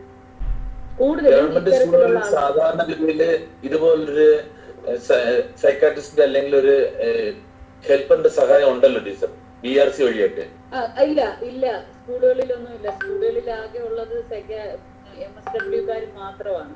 അവർക്ക് അത്യാവശ്യം ഇത് ഐഡന്റിഫൈ ചെയ്യാൻ പറ്റും. ഇതിന് കോച്ചിങ് ആൻഡ് ട്രെയിനിങ് കൊടുക്കേണ്ടത് ക്ലിനിക്കൽ സൈക്കോളജിസ്റ്റുകളും സ്പെഷ്യൽ എഡ്യൂക്കേറ്റേഴ്സുമാണ്. സ്പെഷ്യൽ എഡ്യൂക്കേറ്റേഴ്സ് BRC തലത്തിലുണ്ട്, പക്ഷെ അത് കാര്യക്ഷമമായി എല്ലാ സ്കൂളുകളിലും കിട്ടുന്നില്ല. അതാണ് വാസ്തവം. ഉണ്ട്, പേരിനുണ്ട്. തീർച്ചയായിട്ടും LP സ്കൂളുകളിൽ സ്പെഷ്യൽ എഡ്യൂക്കേറ്റേഴ്സിന്റെ ആവശ്യം വളരെ വലുതാണ്. സത്യത്തിൽ പൂർണ്ണ സമയം വേണം. അതെ, അതായത് ഇത് ഇവര് കൊടുക്കുന്നത് ഇതെല്ലാം പേരിന് വേണ്ടിയാ ഗവൺമെന്റ് ചെയ്യുന്നത്. ഒരു പോസ്റ്റായി തന്നെ വേണം. ഉണ്ടോ എന്ന് ചോദിച്ചാൽ ഉണ്ടോന്ന് പറഞ്ഞിട്ട് കാര്യമില്ല. 3-4 സ്കൂളിന് ഒരു സ്പെഷ്യൽ എഡ്യൂക്കേറ്ററെ വെച്ചിട്ടോ 3-4 സ്കൂളിന് ഒരു കൗൺസിലറെ വെച്ചിട്ടോ കാര്യമില്ല. ഒരു കുട്ടിയുടെ പ്രശ്നം മനസ്സിലാക്കണമെങ്കിൽ തന്നെ 1.5 മണിക്കൂർ 2 മണിക്കൂർ ആ കുട്ടിയുമായിട്ട് സ്പെൻഡ് ചെയ്യണം. അപ്പൊ അത് ഒരു ദിവസം ഒരു സ്കൂളിൽ വന്നിട്ട് ഒരു കുട്ടിയെ കാണാൻ പറ്റുമെന്ന് പറഞ്ഞാലുള്ള അവസ്ഥ എന്താണ്? ഈ സ്പെഷ്യൽ എഡ്യൂക്കേറ്റേഴ്സിന്റെ കാര്യം അങ്ങനെ തന്നെയാണ്. ഇതെല്ലാം ടൈം ടേക്കിംഗ് പ്രോസസ്സാണ്. അതുപോലെ മാം, ഈ സ്പെഷ്യൽ എഡ്യൂക്കേറ്റേഴ്സിന്റെ സേവനം നമുക്ക് മറ്റു കുട്ടികൾക്കും കൂടി പ്രൊവൈഡ് ചെയ്തൂടെ? അവരുടെ അച്ചീവ്മെന്റ്സിനെ കൂടുതൽ നന്നാക്കാൻ പറ്റുന്ന തരത്തിൽ ഹെൽപ്പ് ചെയ്യാൻ പറ്റുമോ? അതിന്റെ ആവശ്യമില്ല. ഇത്തരത്തിൽ ഏതെങ്കിലും ഒരു ഇഷ്യൂസ് ഉള്ള കുട്ടികൾക്ക് മതി സ്പെഷ്യൽ എഡ്യൂക്കേറ്റർ. അത് ടീച്ചേഴ്സ് തന്നെ ചെയ്താൽ മതി. ടീച്ചേഴ്സ് തന്നെ ഡിഫറെന്റ് എയ്ഡുകൾ യൂസ് ചെയ്യുകയും പിന്നെ റെമഡിയൽ കോച്ചിങ് വേണ്ടുന്നവർക്ക് റെമഡീസ് കൊടുക്കുകയും അങ്ങനെ ചെയ്താൽ മതി. ഇഷ്യൂ റിലേറ്റഡ് ആയിട്ടുള്ളവർക്ക് മാത്രം മതി സ്പെഷ്യൽ എഡ്യൂക്കേറ്റർ. പ്രത്യേകിച്ചും നമ്മൾ ചെയ്യേണ്ട ഒരു കാര്യം, നമ്മുടെ സ്കൂളുകളിൽ IQ ടെസ്റ്റുകൾ എടുക്കാനുള്ള ഒരു വഴി ചെയ്യും. ഇപ്പം US ഡെവലപ്ഡ് കൺട്രീസിലാണെങ്കിൽ കുട്ടികളുടെ IQ ടെസ്റ്റ് അവരെടുക്കും. IQ ടെസ്റ്റ് എടുത്തു കഴിയുമ്പോൾ അതിൽ നിന്ന് തന്നെ നമുക്ക് കുറച്ച്, പക്ഷെ അവിടെയും നമ്മൾ മുൻവിധിയോടുകൂടി കാണരുത്. IQ ടെസ്റ്റ് എടുക്കുന്നത് എപ്പോഴും നല്ലതാണ്. എസ്പെഷ്യലി എന്തെങ്കിലും ഇഷ്യൂസ് ഉള്ള കുട്ടികളുടെ എങ്കിലും IQ ടെസ്റ്റ് കൃത്യമായിട്ട് നമ്മൾ എടുത്തിരിക്കണം. ഏത് ലെവലാണ്, ഏത് ബുദ്ധി നിലവാരമാണ് അവർക്ക് കൂടുതൽ കാറ്റഗറിയിലാണ് കുട്ടി നിൽക്കുന്നതെന്നുള്ളത് നമ്മൾ. അതുപോലെ അവരുടെ കഴിവുകൾ നമുക്കപ്പോ ഈ ബഹുമുഖ ബുദ്ധി എന്നൊക്കെ പറയുമല്ലോ, മൾട്ടിപ്പിൾ ഇന്റലിജൻസ്, അതൊക്കെ മനസ്സിലാക്കി. മൾട്ടിപ്പിൾ ഇന്റലിജൻസ്, പ്രത്യേകിച്ച് ഈ ലേണിംഗ് ഡിസബിലിറ്റി ഉള്ള കുട്ടികളെ, ADHD ആയിട്ടുള്ള കുട്ടികളെ, ഓട്ടിസ്റ്റിക് ആയിട്ട് ഞാൻ പറയാനൊരു ഏരിയയാണ് ഓട്ടിസം. അതൊരു വൈഡ് ഏരിയ, അതൊന്നും നമുക്ക് അതിനകത്ത് നിൽക്കത്തില്ല. ഓട്ടിസ്റ്റിക് ആയിട്ടുള്ള കുട്ടികള് ഇവര് മൾട്ടിപ്പിൾ ടാലൻസ് ഉള്ള കുട്ടികൾ, അവരുടെ ആ യുണീക്ക് ഏരിയ കണ്ടുപിടിച്ച് അവരെ അതിനകത്ത് ബൂസ്റ്റ് ചെയ്താൽ മാത്രം മതി. വേറെ ഒന്നും അവര് പഠിക്കേണ്ട, അവർ അതിലെ ടോപ്പായിട്ട് മാറിപ്പോകും. മാം, അതുപോലെ തന്നെ ഈ നമ്മുടെ പ്രധാനമായിട്ട് ലേണിംഗ് ഡിസബിലിറ്റീസിനകത്തുള്ള ഡിസ്കാൽക്കുലിയ, ഡിസ്ഗ്രാഫിയ, പിന്നെ അതുപോലെ എന്താണ് ഡിസ്ലെക്സിയ. അപ്പൊ ഇതിനെ മൂന്നിനെയും ഒരു അധ്യാപിക എന്നുള്ള നിലയിൽ എന്തൊക്കെ ചെയ്താണ് നമുക്ക് മറികടക്കാൻ പറ്റുന്നതെന്നൊന്ന് ഷോർട്ടായിട്ട് ഓരോന്നും. ഞാനത് പറഞ്ഞല്ലോ, മാനേജ്മെന്റിനകത്ത് ഞാനത് പറഞ്ഞു. അധ്യാപകരെന്നുള്ള ആദ്യം നമ്മൾ അസസ്മെന്റ്, അവയർനെസ്, പിന്നെ അതുപോലെ ഞാൻ പറഞ്ഞു നിങ്ങളെ കൊണ്ട് സാധിക്കും വിധത്തില് പിന്നെ ഉള്ള പിന്നെ എയ്ഡുകള്, ഡിഫറെന്റ് എയ്ഡുകള്, പ്രജുഡിക്കൽ ഇല്ലാത്ത മൈൻഡ്, പിന്നെ അവരെയും കൂടെ കോപ്പറേറ്റ് ചെയ്യത്തക്ക രീതിയിലുള്ള സ്റ്റഡി പാറ്റേൺ ഇതൊക്കെയാണ് നമുക്ക് ചെയ്യാൻ പറ്റുന്നത്. ഇവിടെ മാം നമുക്ക് ഓരോ വിഷയത്തിന് എന്തൊക്കെ എയ്ഡുകൾ അങ്ങനെ പ്രത്യേകിച്ചുണ്ടോ? ഡിസ്കാൽക്കുലിയേക്ക് ഇന്ന തരത്തില് ഇപ്പൊ ചിലത് നമ്മൾ സെൻസ് അല്ല, അത് നമുക്ക് അത് ഡീറ്റെയിൽഡ് ആയിട്ട് ചെയ്യേണ്ടി വരും. അത് നിങ്ങൾക്ക് ടീച്ചേഴ്സിന് നിങ്ങൾ ഉപയോഗിക്കുന്ന എയ്ഡുകൾ മാക്സിമം അത് നിങ്ങൾക്കൊന്ന് സെർച്ച് ചെയ്താൽ ഗൂഗിൾ ചെയ്താൽ കുറെ കാര്യം കിട്ടും. ഗൂഗിൾ ചെയ്താൽ കുറെ കാര്യങ്ങൾ കിട്ടും. പിന്നെ ടെസ്റ്റുകളും മറ്റും അവർക്ക് കൊടുക്കുന്ന രീതികളും അത് അവർക്ക് സ്പെഷ്യൽ എഡ്യൂക്കേറ്റേഴ്സിനും ക്ലിനിക്കൽ സൈക്കോളജിസ്റ്റുകൾക്ക് മാത്രമേ ഇൻഡെപ്ത് ആയിട്ട് കൊടുക്കാനായിട്ട് ഇൻഡെപ്ത് ആയിട്ട് അവർക്ക് മാത്രമേ കൊടുക്കൂ. കാരണം അവരതൊരു ഏരിയ ആയിട്ട് തന്നെ എടുത്ത് നമ്മൾ പഠിക്കേണ്ടിയിരിക്കുന്നു. ഇത്തരത്തിലുള്ള കുട്ടികളെ നമ്മൾ കാണുകയാണെങ്കിൽ ആദ്യം അധ്യാപിക എന്നുള്ള നിലയിൽ നമ്മൾ ഈ പറയുന്ന അസസ്മെന്റ്, അവയർനെസ് അല്ലെങ്കിൽ എയ്ഡ്സ് ഒക്കെ ഉപയോഗിച്ച് നോക്കി അടുത്ത സ്റ്റെപ്പ് ആണല്ലോ, എന്താണ് അടുത്ത സ്റ്റെപ്പ് ആയിട്ടാണല്ലോ നമ്മള് ക്ലിനിക്കൽ സപ്പോർട്ട് തേടേണ്ടത്. ക്ലിനിക്കൽ നിങ്ങൾ ട്രൈ ചെയ്യുക. നിങ്ങൾ ഒത്തിരി നിങ്ങൾ തന്നെ ചികിത്സിച്ചുകൊണ്ടിരിക്കുകയല്ല, അസസ്മെന്റ് നടത്തുക. നിങ്ങൾ നിങ്ങളുടേതായിട്ടുള്ള ഞാൻ പറഞ്ഞ പോലെ രീതിയിലുള്ള പിന്നെ ടീച്ചിങ് എയ്ഡുകളും സ്റ്റഡി പാറ്റുകളും പിന്നെ അത്തരത്തിലുള്ള കാര്യങ്ങളെല്ലാം കൊടുത്തിട്ടും മാറ്റങ്ങൾ ഇല്ലെന്നുണ്ടെങ്കിൽ ഈ ഒരു ക്ലിനിക്കൽ സൈക്കോളജിസ്റ്റിന്റെ സഹായം തേടുക. അതുപോലെ മാം നമ്മൾ ഈ 6 വയസ്സിന് താഴെയുള്ള കുട്ടികളുടെ ഈ പ്രശ്നങ്ങൾ കണ്ടുപിടിക്കുക എന്ന് പറഞ്ഞാൽ പലപ്പോഴും പ്രയാസമാണല്ലോ. ഈ കുട്ടികൾ ചിലർ എഴുത്തിനകത്തേക്ക് നമ്മൾ കമ്പൽ ചെയ്ത്, എന്നെ സംബന്ധിച്ച് എൻ്റെ മകൻ 4 വയസ്സാവാണ്, ഞാൻ അവനെ കമ്പൽ ചെയ്യാറേ ഇല്ല എഴുതാൻ. അത് അവൻ ഇഷ്ടമുണ്ടെങ്കിൽ എഴുതട്ടെ. അപ്പൊ അത് ആ ഒരു രീതി ശരിയാണോ? എപ്പോൾ മുതലാണ് നമ്മൾ കുട്ടികളെ ഇരുത്തി എഴുതിപ്പിക്കുക എന്നൊക്കെ ഉള്ളത് മാമിന്റെ വിദേശ രാജ്യങ്ങളിലൊക്കെ ആണെങ്കിൽ കമ്പൽ ചെയ്യാറില്ല. പക്ഷെ ഇവരുടെ ഓരോ തരത്തിലുള്ള ഡെവലപ്മെന്റ്സ് അളക്കാനുള്ള പിന്നെ ആക്ടിവിറ്റി ഓറിയന്റഡ് ആയിട്ടുള്ള പിന്നെ ഷീറ്റുകൾ നമ്മൾ പ്രൊവൈഡ് ചെയ്യണം. ഫോർ എക്സാമ്പിൾ നമ്മൾ അവരെ ഒന്നും കമ്പൽ ചെയ്ത് ചെയ്യുകയല്ല. ഇപ്പം ഒരു 4 വയസ്സുകാരൻ എന്ന് പറയുമ്പം അവർക്ക് അക്ഷരങ്ങളെ ജസ്റ്റ് മനസ്സിലാക്കാനുള്ള കഴിവ് വേണം. 5 വയസ്സാവുമ്പോ അതിനെ അവര് പുറപ്പെടുവിപ്പിക്കാനുള്ള കഴിവ് വേണം. 6 വയസ്സാവുമ്പോ അത് കൂട്ടിച്ചേർത്ത് വായിക്കാനായിട്ടുള്ള കഴിവ് വേണം. ഇതിനെ ടെസ്റ്റ് ചെയ്യുന്ന പലതരത്തിലുള്ള ആക്ടിവിറ്റീസ് നമുക്ക് അവർക്ക് കൊടുക്കാം. അതിൽ അവരെങ്ങനെ പെർഫോം ചെയ്യുന്നുണ്ടെന്ന് നോക്കുക. അങ്ങനെയാണ് പോകുന്നത്. അപ്പോൾ അതായത് അവരെ ചിലപ്പോൾ ഈ ടീച്ചേഴ്സൊക്കെ നേരത്തെ പറഞ്ഞ പോലെ ഒരുപാട് എഴുതാനൊന്നും ഇവർ ഇഷ്ടപ്പെടില്ല. ചിലപ്പോൾ അവർക്ക് പെൻസിലല്ല ഇഷ്ടം, കളർ പേനകളോടാണ്. ഈ കുട്ടികളെ നമ്മളുടെ കുഞ്ഞുങ്ങൾ 6 വയസ്സ് വരെ ഒരുപാട് അവരെ നമ്മളുടെ സ്റ്റഡി പാറ്റേൺ സിലബസും ഒക്കെ വളരെ മോശമാണ് കാര്യത്തില്. ഇവരെ ഇങ്ങനെ കണ്ടിന്യൂസ് എഴുതിക്കുകയോ അതിനകത്തല്ലേ ഒരു ആരാ ഇവിടെ പറഞ്ഞ ഫൗസിയ പറഞ്ഞ 4 പേജ് ഒരു ദിവസം എഴുതണം പറഞ്ഞാൽ അതൊക്കെ എല്ലാ കുട്ടികളും ഒരുപോലെ ചെയ്യുന്ന കാര്യമല്ല. അവരെ അങ്ങനെ എഴുതിക്കാൻ പറ്റത്തില്ല. ഒരു പേജൊക്കെ ഓക്കെ, ഒരു ദിവസം ഒരു പേജ് ഓക്കെ. 4 പേജൊക്കെ എഴുതണമെന്ന് പറഞ്ഞാൽ പിന്നെ അതിന് പകരം അവർക്ക് ഇൻട്രസ്റ്റിംഗ് ആയിട്ടുള്ള ആക്ടിവിറ്റികളായിട്ട് നമ്മൾ അത് കൊടുക്കണം. അതാണ് ചെയ്യുന്നത്. ഓക്കെ, പറഞ്ഞു. മാം, എന്റെ മോളാണെങ്കിൽ പഠിക്കാനൊക്കെ പെട്ടെന്ന് പഠിച്ചെടുക്കും കാര്യങ്ങൾ, പക്ഷെ ഭയങ്കര സ്ലോ ആണ് ഈ എഴുതുന്ന കാര്യത്തില്. എഴുതുമ്പോ വളരെ സ്ലോ ആയിട്ട് എഴുതുക. ഞാൻ എടുത്തിരുന്ന ഇപ്പം പരീക്ഷ എഴുതാൻ ഉറപ്പുണ്ടെങ്കിൽ അവൾ എളുപ്പം എഴുതുകയും ചെയ്യും. അല്ലെ ഫുഡ് കഴിക്കുന്നതോ കാര്യങ്ങളോ എല്ലാം അങ്ങനെയാണ്. സ്ലോ നമ്മൾ ശ്രദ്ധിക്കാതെ നമ്മളെ കൊടുത്തിട്ട് മാറുകയാണെങ്കിൽ അത് അങ്ങനെ വെച്ചുകൊണ്ടേ ഇരിക്കും. നമ്മൾ ശ്രദ്ധിക്കാതെ എളുപ്പം കഴിക്കും. അപ്പൊ ഇതൊരു ഡിസബിലിറ്റി ആണോ? ഒരു പ്രോബ്ലം ആണല്ലേ? ഡിസബിലിറ്റി നമുക്ക് പറയാൻ പറ്റുന്നത് ഇന്റേണൽ മോട്ടിവേഷൻ കുറവാണ് കുട്ടിക്ക്. അതായത് ഇതിന്റെ കാര്യകാരണങ്ങൾ കുഞ്ഞിനറിയില്ല. എന്തിനെഴുതുന്നു, എന്തിനു കഴിക്കുന്നു. പിന്നെ അത് നമ്മളെ ചില കുട്ടികൾക്ക് നമ്മൾ എത്ര പറഞ്ഞു കൊടുത്താലും മനസ്സിലാകത്തില്ല. അവർക്ക് ഇന്റേണൽ മോട്ടിവേഷൻ ഉണ്ടാകത്തക്ക രീതിയിൽ നമ്മൾ അവരെ ട്രെയിൻ ചെയ്തുകൊണ്ട് വരണം. ഇപ്പം വൈഷ്ണവിയാണോ? വൈഷ്ണവി പറയാറില്ലേ? പറയാറില്ലേ? വീണ്ടും വീണ്ടും വീണ്ടും എന്താണ് പേര്? എന്റെ പേര് വിദ്യ എന്നാണ്. മോളുടെ പേരാണ് വൈഷ്ണവി. വൈഷ്ണവി. ഓക്കെ. വിദ്യ എന്താ പറയുന്നത്, ഇപ്പൊ 100 വട്ടം പറഞ്ഞ് കാണത്തില്ലേ സ്പീഡിൽ കഴിക്കണം, നന്നായിട്ട് കഴിക്കണം എന്നൊക്കെ. 101ാമത്തെ വട്ടം ആള് തെറ്റിച്ചേ ചെയ്യും, അല്ലെങ്കിൽ ആള് ചെയ്യില്ല.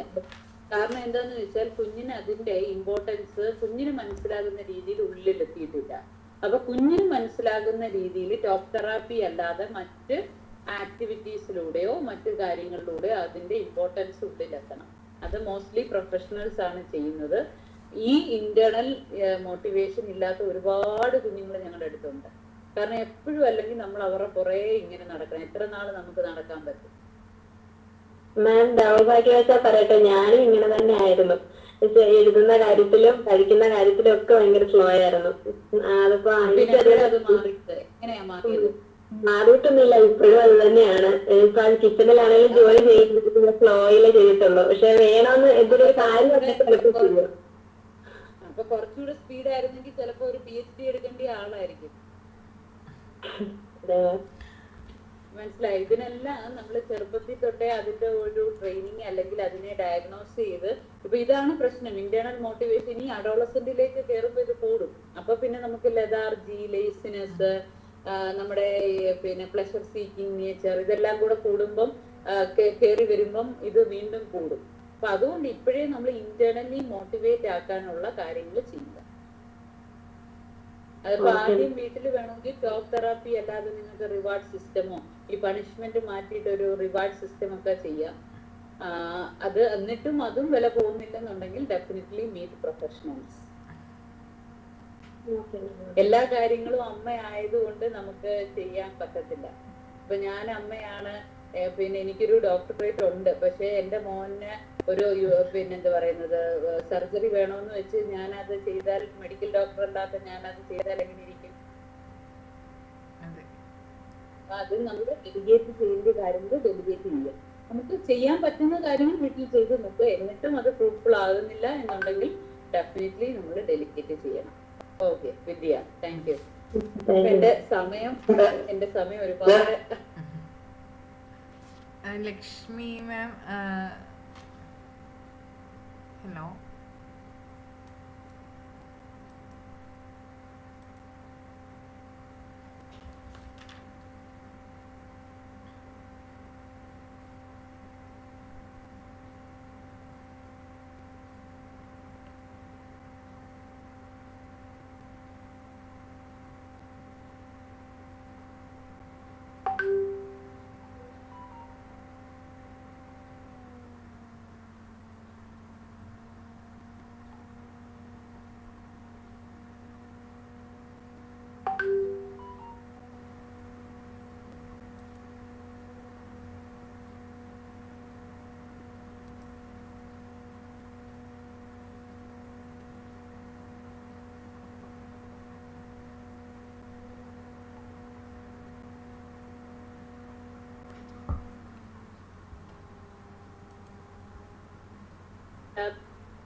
ഒരുപാട് വാക്കുകൾക്ക് ഇങ്ങനെ മിസ്റ്റേക്സ് വരുത്താറുണ്ടോ? ഇല്ല മാം, ഈ 1-2 വാക്കുകൾ മാത്രം. ആ ലെറ്ററിന്റെ പ്രൊനൗൺസിയേഷൻസ് വരുന്ന സൗണ്ട് തന്നെ ആ വേർഡിന് കൊടുക്കുന്നുണ്ട്. ജി വരുമ്പം ജോ എന്നും, ടി വരുമ്പോ സാറ്റ്. മനസ്സിലായി. അതായത് ആ പ്രൊനൗൺസിയേഷൻ ഡിഫറൻഷിയേറ്റ് ചെയ്യാൻ കുട്ടിക്ക് പറ്റുന്നില്ല. അത് ഡിഫറൻഷിയേറ്റ് ചെയ്യത്തക്ക രീതിയിൽ പ്രാക്ടീസ് ചെയ്യിക്കുക നിരന്തരമായിട്ട്. പ്രാക്ടീസ് ചെയ്യിക്കുക കേട്ടോ. ഓക്കെ. ഒരാളോട് ചോദിച്ചു, God is love.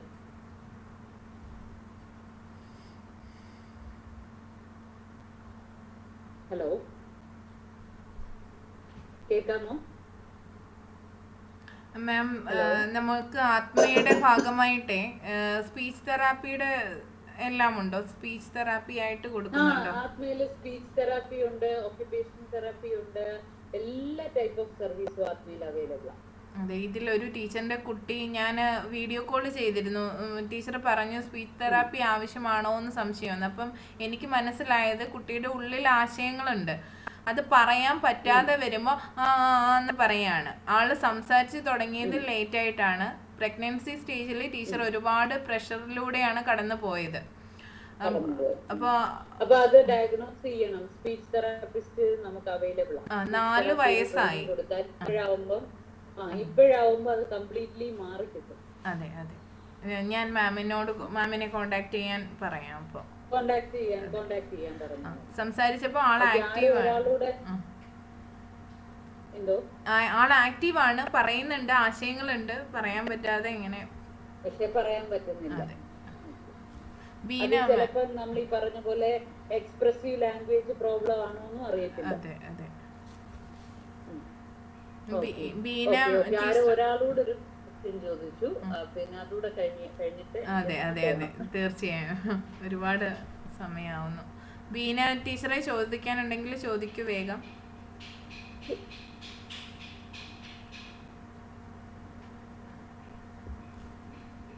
Neethu clear ആവുന്നില്ലല്ലോ. മാം ഒരു ഡൗട്ട് ചോദിച്ചോട്ടെ. ഇതിന് പഠന വൈകല്യമാണെന്ന് പറയാൻ പറ്റില്ല. ഇപ്പൊ എന്റെ മൂത്ത മോൾക്ക് 4 വയസ്സാണുള്ളത്. അപ്പൊ മോള് എപ്പോഴും ഈ നഖം കടിക്കുന്ന ശീലമുണ്ട്. നഖം കടിച്ച് ഇപ്പം ഏതാണ്ട് 2 മാസം കഴിഞ്ഞാൽ നഖം വെട്ടിയിട്ട് പുള്ളിക്കാരി അതുപോലെ ഇരുന്ന് ടി വി കാണുന്ന സമയത്താണ് കൂടുതൽ ഈ നഖം പിന്നെ കടിക്കുന്നത്. അതുപോലെ ഇപ്പം പുള്ളിക്കാരിൽ കാണുന്ന വെച്ചാൽ ഇപ്പം കയ്യിലെ നഖം എല്ലാം തീർന്നിട്ട് ഇപ്പൊ കാലിലെ നഖവും കൂടെ പുള്ളിക്കാരി കടിച്ചു തുടങ്ങി. അപ്പൊ അത് എന്താണ് മേഡം, എത്ര നോക്കിയിട്ട് ഒന്ന് ഡൈവേർട്ട് ചെയ്യാൻ പറ്റുന്നില്ല. ഞാൻ പലപ്പോഴും ശ്രമിച്ചു നോക്കുക. ഈസി ആയിട്ട് എടുത്തു വെച്ച് കടിക്കുവോ അതോ അങ്ങോട്ട് പോയി എങ്ങനെയാണ് ആള് ചെയ്യുന്നത്? സെറ്റിയിൽ ഇരുന്നിട്ട് കാല് വായിലോട്ട് വെച്ച് കടിച്ച് വായിലോട്ട് വെച്ച്. മോക്ക് എന്തെങ്കിലും തരത്തിലുള്ള ഹൈപ്പർ ആക്ടിവിസം ഉണ്ടോ? എപ്പോഴും തിരുവിരാന്നുള്ള നേച്ചറാണോ? ഇല്ല മാഡം, ഞാൻ നോക്കിയിട്ട് 4 വയസ്സുകാരിയുടേതായിട്ടുള്ള ആ ഒരു ആക്ടിവിറ്റി മാത്രമേ ഉള്ളൂ. ചെറിയ എപ്പോഴും ആക്റ്റീവ് ആണ്, എനർജിക്കറ്റിക് ആണ് പുള്ളി. അത്രേ ഉള്ളൂ, 4 വയസ്സിൻ്റെതായിട്ടേ ഉള്ളൂ. സാധാരണ ഹൈപ്പർ ആക്റ്റീവ് ആയിട്ടുള്ള ആളുകളിലാണ് കാണുന്നത്. അവർക്ക് അടങ്ങിയിരിക്കാൻ പറ്റത്തില്ല. അടങ്ങിയിരിക്കുമ്പോൾ അവര് എന്തെങ്കിലും ചെയ്തോണ്ടിരിക്കും. ഇതിനൊരു കാര്യം ചെയ്യും, മോക്ക് പിന്നെ നമ്മുടെ എന്താ പറയുന്നത് സ്ട്രെസ് റിലീഫിങ് പമ്പുകളുണ്ട്, മറ്റേ ബോളുണ്ടല്ലോ, ടി വി കാണുന്ന സമയത്ത് ആൾക്ക് അത് കൊടുക്കുക. സ്മൈലിയുടെ ബോളാണ് സ്മൈലി ഇട്ട ബോൾ 2 കയ്യിലും അത് കൊടുക്കുക. അത് എന്തെങ്കിലും ചെയ്യണം എന്നുള്ള ഒരു ടെൻഡൻസിയാണ് ഇവരെ കൊണ്ട് ഇത് ചെയ്യിക്കുന്നത്.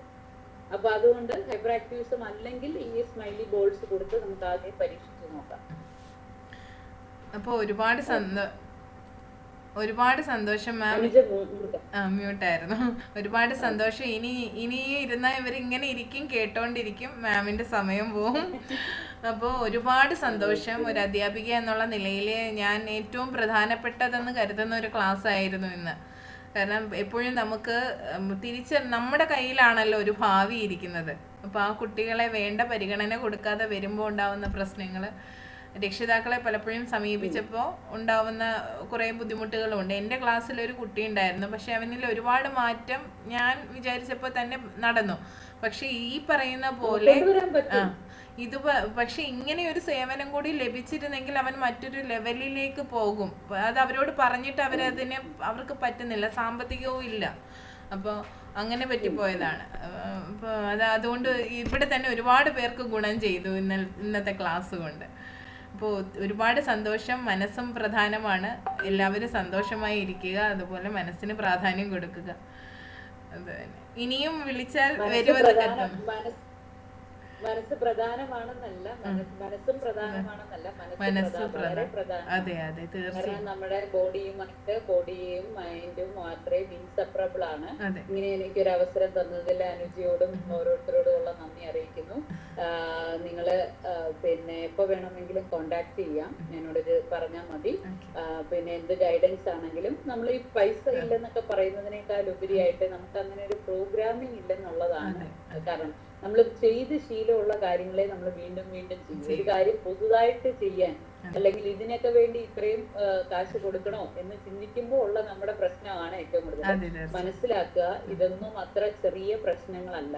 നമ്മള് ചെയ്യേണ്ട സമയങ്ങളിൽ ചിലപ്പോൾ ചെറിയ ഒരു 1-2 സെഷൻ ചെയ്യേണ്ട സമയങ്ങളിൽ നമ്മൾ അത് ചെയ്താൽ ഭാവിയിൽ നമുക്ക് ഒരുപാട് പ്രശ്നങ്ങളെ ഒഴിവാക്കാനായിട്ട് സാധിക്കും. അപ്പം നിങ്ങളുടെ അടുത്ത് വരുന്ന കുഞ്ഞുങ്ങളെ ഏറ്റവും നല്ല കുട്ടികളായിട്ട് വാർത്തെടുക്കാനും നല്ല അധ്യാപകരായിട്ട് നിലനിൽക്കാനും എല്ലാവർക്കും ഇന്റർവ്യൂ പാസ്സാവാനും ഉള്ള എല്ലാ ആശംസകളും ഞാൻ അറിയിക്കുന്നു. Thank you so much. നന്ദി. Thank you. ശരി മാം. Thank you everybody.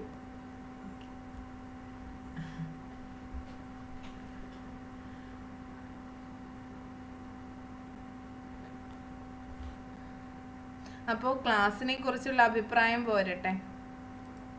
നിങ്ങൾ വേണ്ട വിധം ഇതിനെ ഉപയോഗപ്പെടുത്തിയോ? സ്വയം ആലോചിച്ച് നോക്കുക. കുറേ കൂടെയൊക്കെ ചോദിക്കാം. അല്ല, അവസരം കിട്ടി. ഞാൻ പ്രിപ്പയർഡായി ഇരിക്കാൻ പറഞ്ഞതാണ്. അതല്ലെങ്കിൽ ചെയ്യേണ്ടിയിരുന്നത് ചോദ്യങ്ങൾ എനിക്ക് അയച്ചു തരിക. നിങ്ങൾക്ക് ഇനി എല്ലാ ദിവസവും ഇത് പറയേണ്ട കാര്യമില്ല. ചോദ്യങ്ങൾ എനിക്ക് അയച്ചു തന്നാൽ ഞാൻ തുടർച്ചയായി ചോദിച്ചുകൊണ്ടേയിരിക്കും. അപ്പോൾ ഇന്ന് ദിവ്യ ടീച്ചറെ ഒന്നും കേൾക്കുന്നില്ല, വല്ലാത്ത ഡിസ്റ്റർബൻസ് ഉണ്ട്.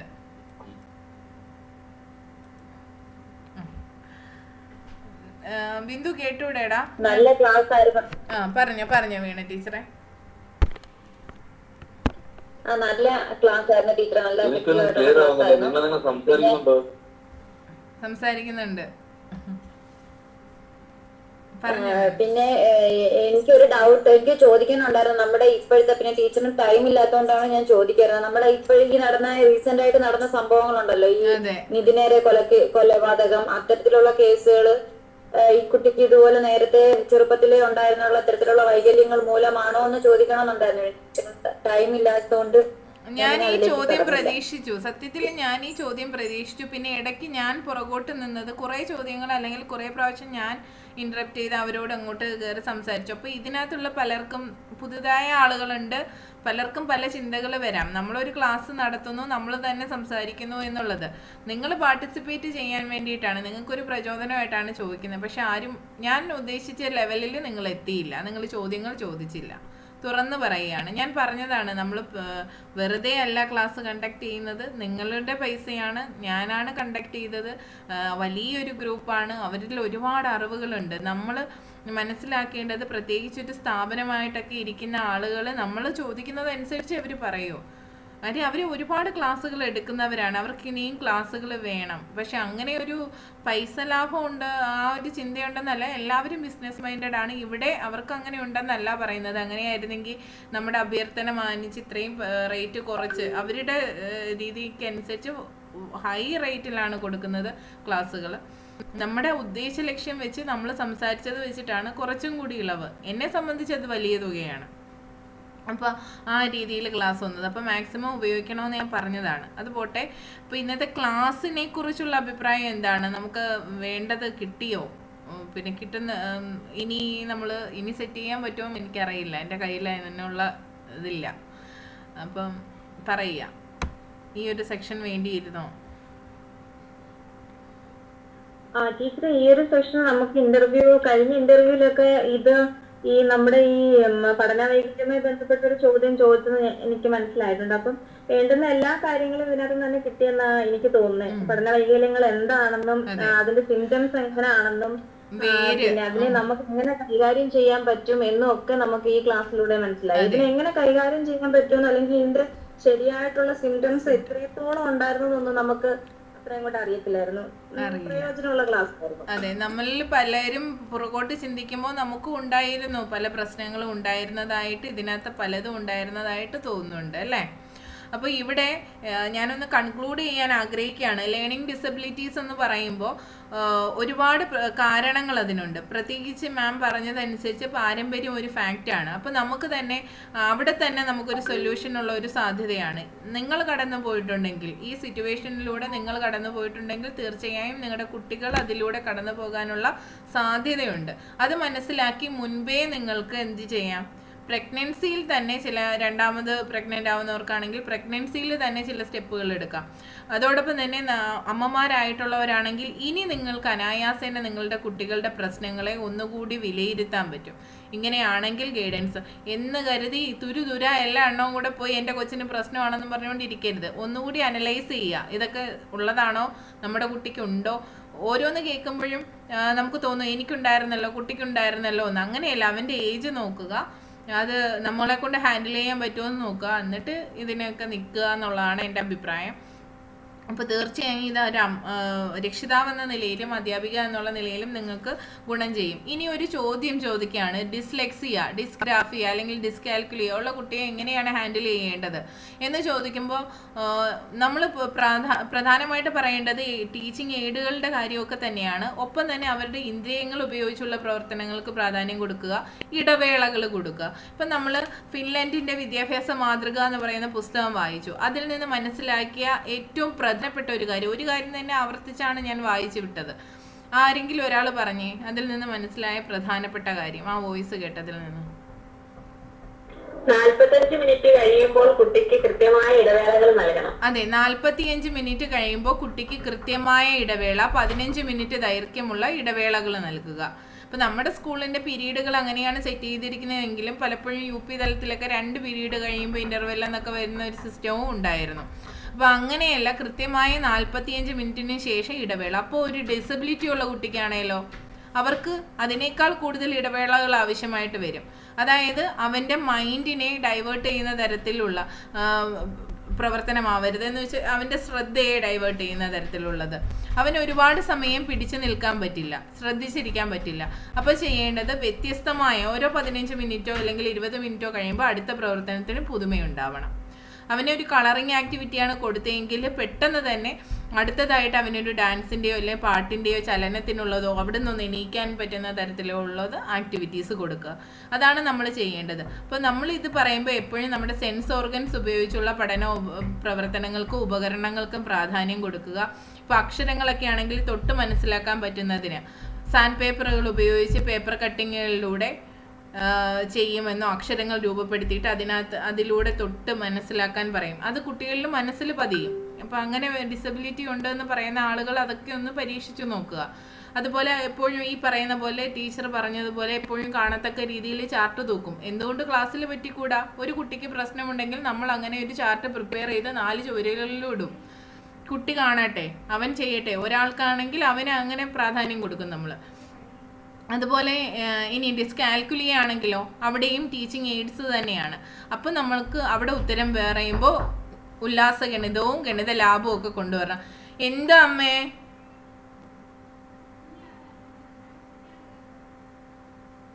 അത് തുറന്നു കൊടുത്തേ. മോൻ ഇടയ്ക്ക് വന്ന് തട്ടുന്നു, അതാണ് ഞാനൊന്ന് ഓഫ് ചെയ്ത്. അപ്പോൾ ഗണിത ലാബിനെ കുറിച്ചോ ഉല്ലാസ ഗണിതത്തെക്കുറിച്ചോ സംസാരിക്കാൻ ശ്രമിക്കുക. ഡിസ്കാൽക്കുലിയ വരുമ്പോൾ അവിടെയുള്ള ഉപകരണങ്ങളെ ഒന്ന് പരിചയപ്പെട്ട് വെക്കുക. ഉല്ലാസ ഗണിതത്തിനകത്ത് നമ്മൾ പറഞ്ഞിരുന്നു പലതരം കാർഡുകളുണ്ട്. അപ്പോൾ അതിൻ്റെ പ്രവർത്തനങ്ങൾ എങ്ങനെയാണ് എന്നുള്ളത്, അതിൻ്റെ കുറേ ഹാൻഡ് ബുക്ക് പോലെ കുറേ സംഗതികൾ ഉണ്ടായിരുന്നു. അതൊന്ന് കിട്ടുമോ എന്ന് ഞാൻ നോക്കിയിട്ട് നിങ്ങൾക്ക് ഗ്രൂപ്പിനകത്തേക്ക് ഷെയർ ചെയ്ത് തരാം. അപ്പോൾ ഓരോന്നിൻ്റെയും പ്രവർത്തനം മനസ്സിലാക്കുക. 2 എണ്ണം മനസ്സിലാക്കി വെക്കുക. അത് ഈ ഡിസബിലിറ്റി ചോദിച്ചാലെന്ന് മാത്രമല്ല, ഗണിതം സിമ്പിളായിട്ട് എങ്ങനെ എത്തിക്കാമെന്ന് ചോദിച്ചാലും ഇതിൻ്റെ സഹായത്തോടു കൂടി ഉത്തരം പറയാം. മോനെ ഒന്ന് ശബ്ദം ഉണ്ടാക്കാതിരിക്കണം, ആൻറ്റിമാർ ക്ലാസ് ഇങ്ങനെ കേട്ടോണ്ടിരിക്കുക കേട്ടോ. Good boy. അങ്ങനെ അത് കഴിഞ്ഞിട്ട് നമ്മൾ പിന്നെ പറയാനുള്ളത് ഡിസ്ഗ്രാഫിയ അല്ലേ. എഴുത്തിനോടുള്ള താല്പര്യമില്ലാത്ത കുട്ടികൾക്ക് ചിലപ്പോൾ അവർക്ക് പടം വരയ്ക്കാൻ താല്പര്യം ഉണ്ടാവും, അല്ലെങ്കിൽ അവർക്ക് നമ്മൾ അക്ഷരങ്ങൾ വരച്ചു കൊടുത്തിട്ട് പെയിൻറ് ചെയ്യാൻ പറയുമ്പോൾ ചിലപ്പോൾ അതിനോട് താല്പര്യം ഉണ്ടാവും. അപ്പോൾ ബ്രഷ് പിടിക്കാൻ ഇഷ്ടമില്ലാത്ത കുട്ടി അല്ലെങ്കിൽ ക്രയോൺസ് ഇഷ്ടമില്ലാത്ത കുട്ടി എന്ത് ചെയ്യും? ക്രയോൺസ് ഇഷ്ടമില്ലാത്ത കുട്ടികൾക്ക് പെയിൻറ് ഇഷ്ടമായിരിക്കും. ഇവിടെ എൻ്റെ മോനോട് ചോദിച്ചാൽ അവന് ഏറ്റവും ഇഷ്ടം പെയിൻറ്റുകളാണ്, ക്രയോൺസ് ആയിരിക്കില്ല. അപ്പോൾ അവൻ്റെ താല്പര്യം മനസ്സിലാക്കി നമ്മൾ പ്രവർത്തനം അറേഞ്ച് ചെയ്യുന്നു. അക്ഷരങ്ങളിൽ കളർ ചെയ്യാൻ പറയുന്നു. അവനറിയാതെ അവൻ്റെ മനസ്സിൽ വരും. ഇനി ഞാൻ എൻ്റെ അനുഭവം പറയാം. ഒരു സർക്കാർ സ്കൂളിൽ പഠിപ്പിച്ചപ്പോൾ, വീണ ടീച്ചറിനെ അറിയാം, ടീച്ചറിൻ്റെ വീടിൻ്റെ അടുത്ത സ്കൂളാണ്. അപ്പോൾ അവിടെ പഠിപ്പിച്ചപ്പോൾ കുട്ടികൾക്ക് ഒരുപാട് കുട്ടികളുണ്ട്, സ്ട്രെങ്ത് ഉണ്ട്. പക്ഷെ 2 കുട്ടികൾക്ക് അക്ഷരങ്ങൾ അറിയില്ല. അപ്പം ഞാൻ ചെയ്തത് 10-35ഓളം കുട്ടികളുണ്ട്. പ്രിൻ്റ് എടുത്തു, അക്ഷരമാല പ്രിൻ്റ് എടുത്തു.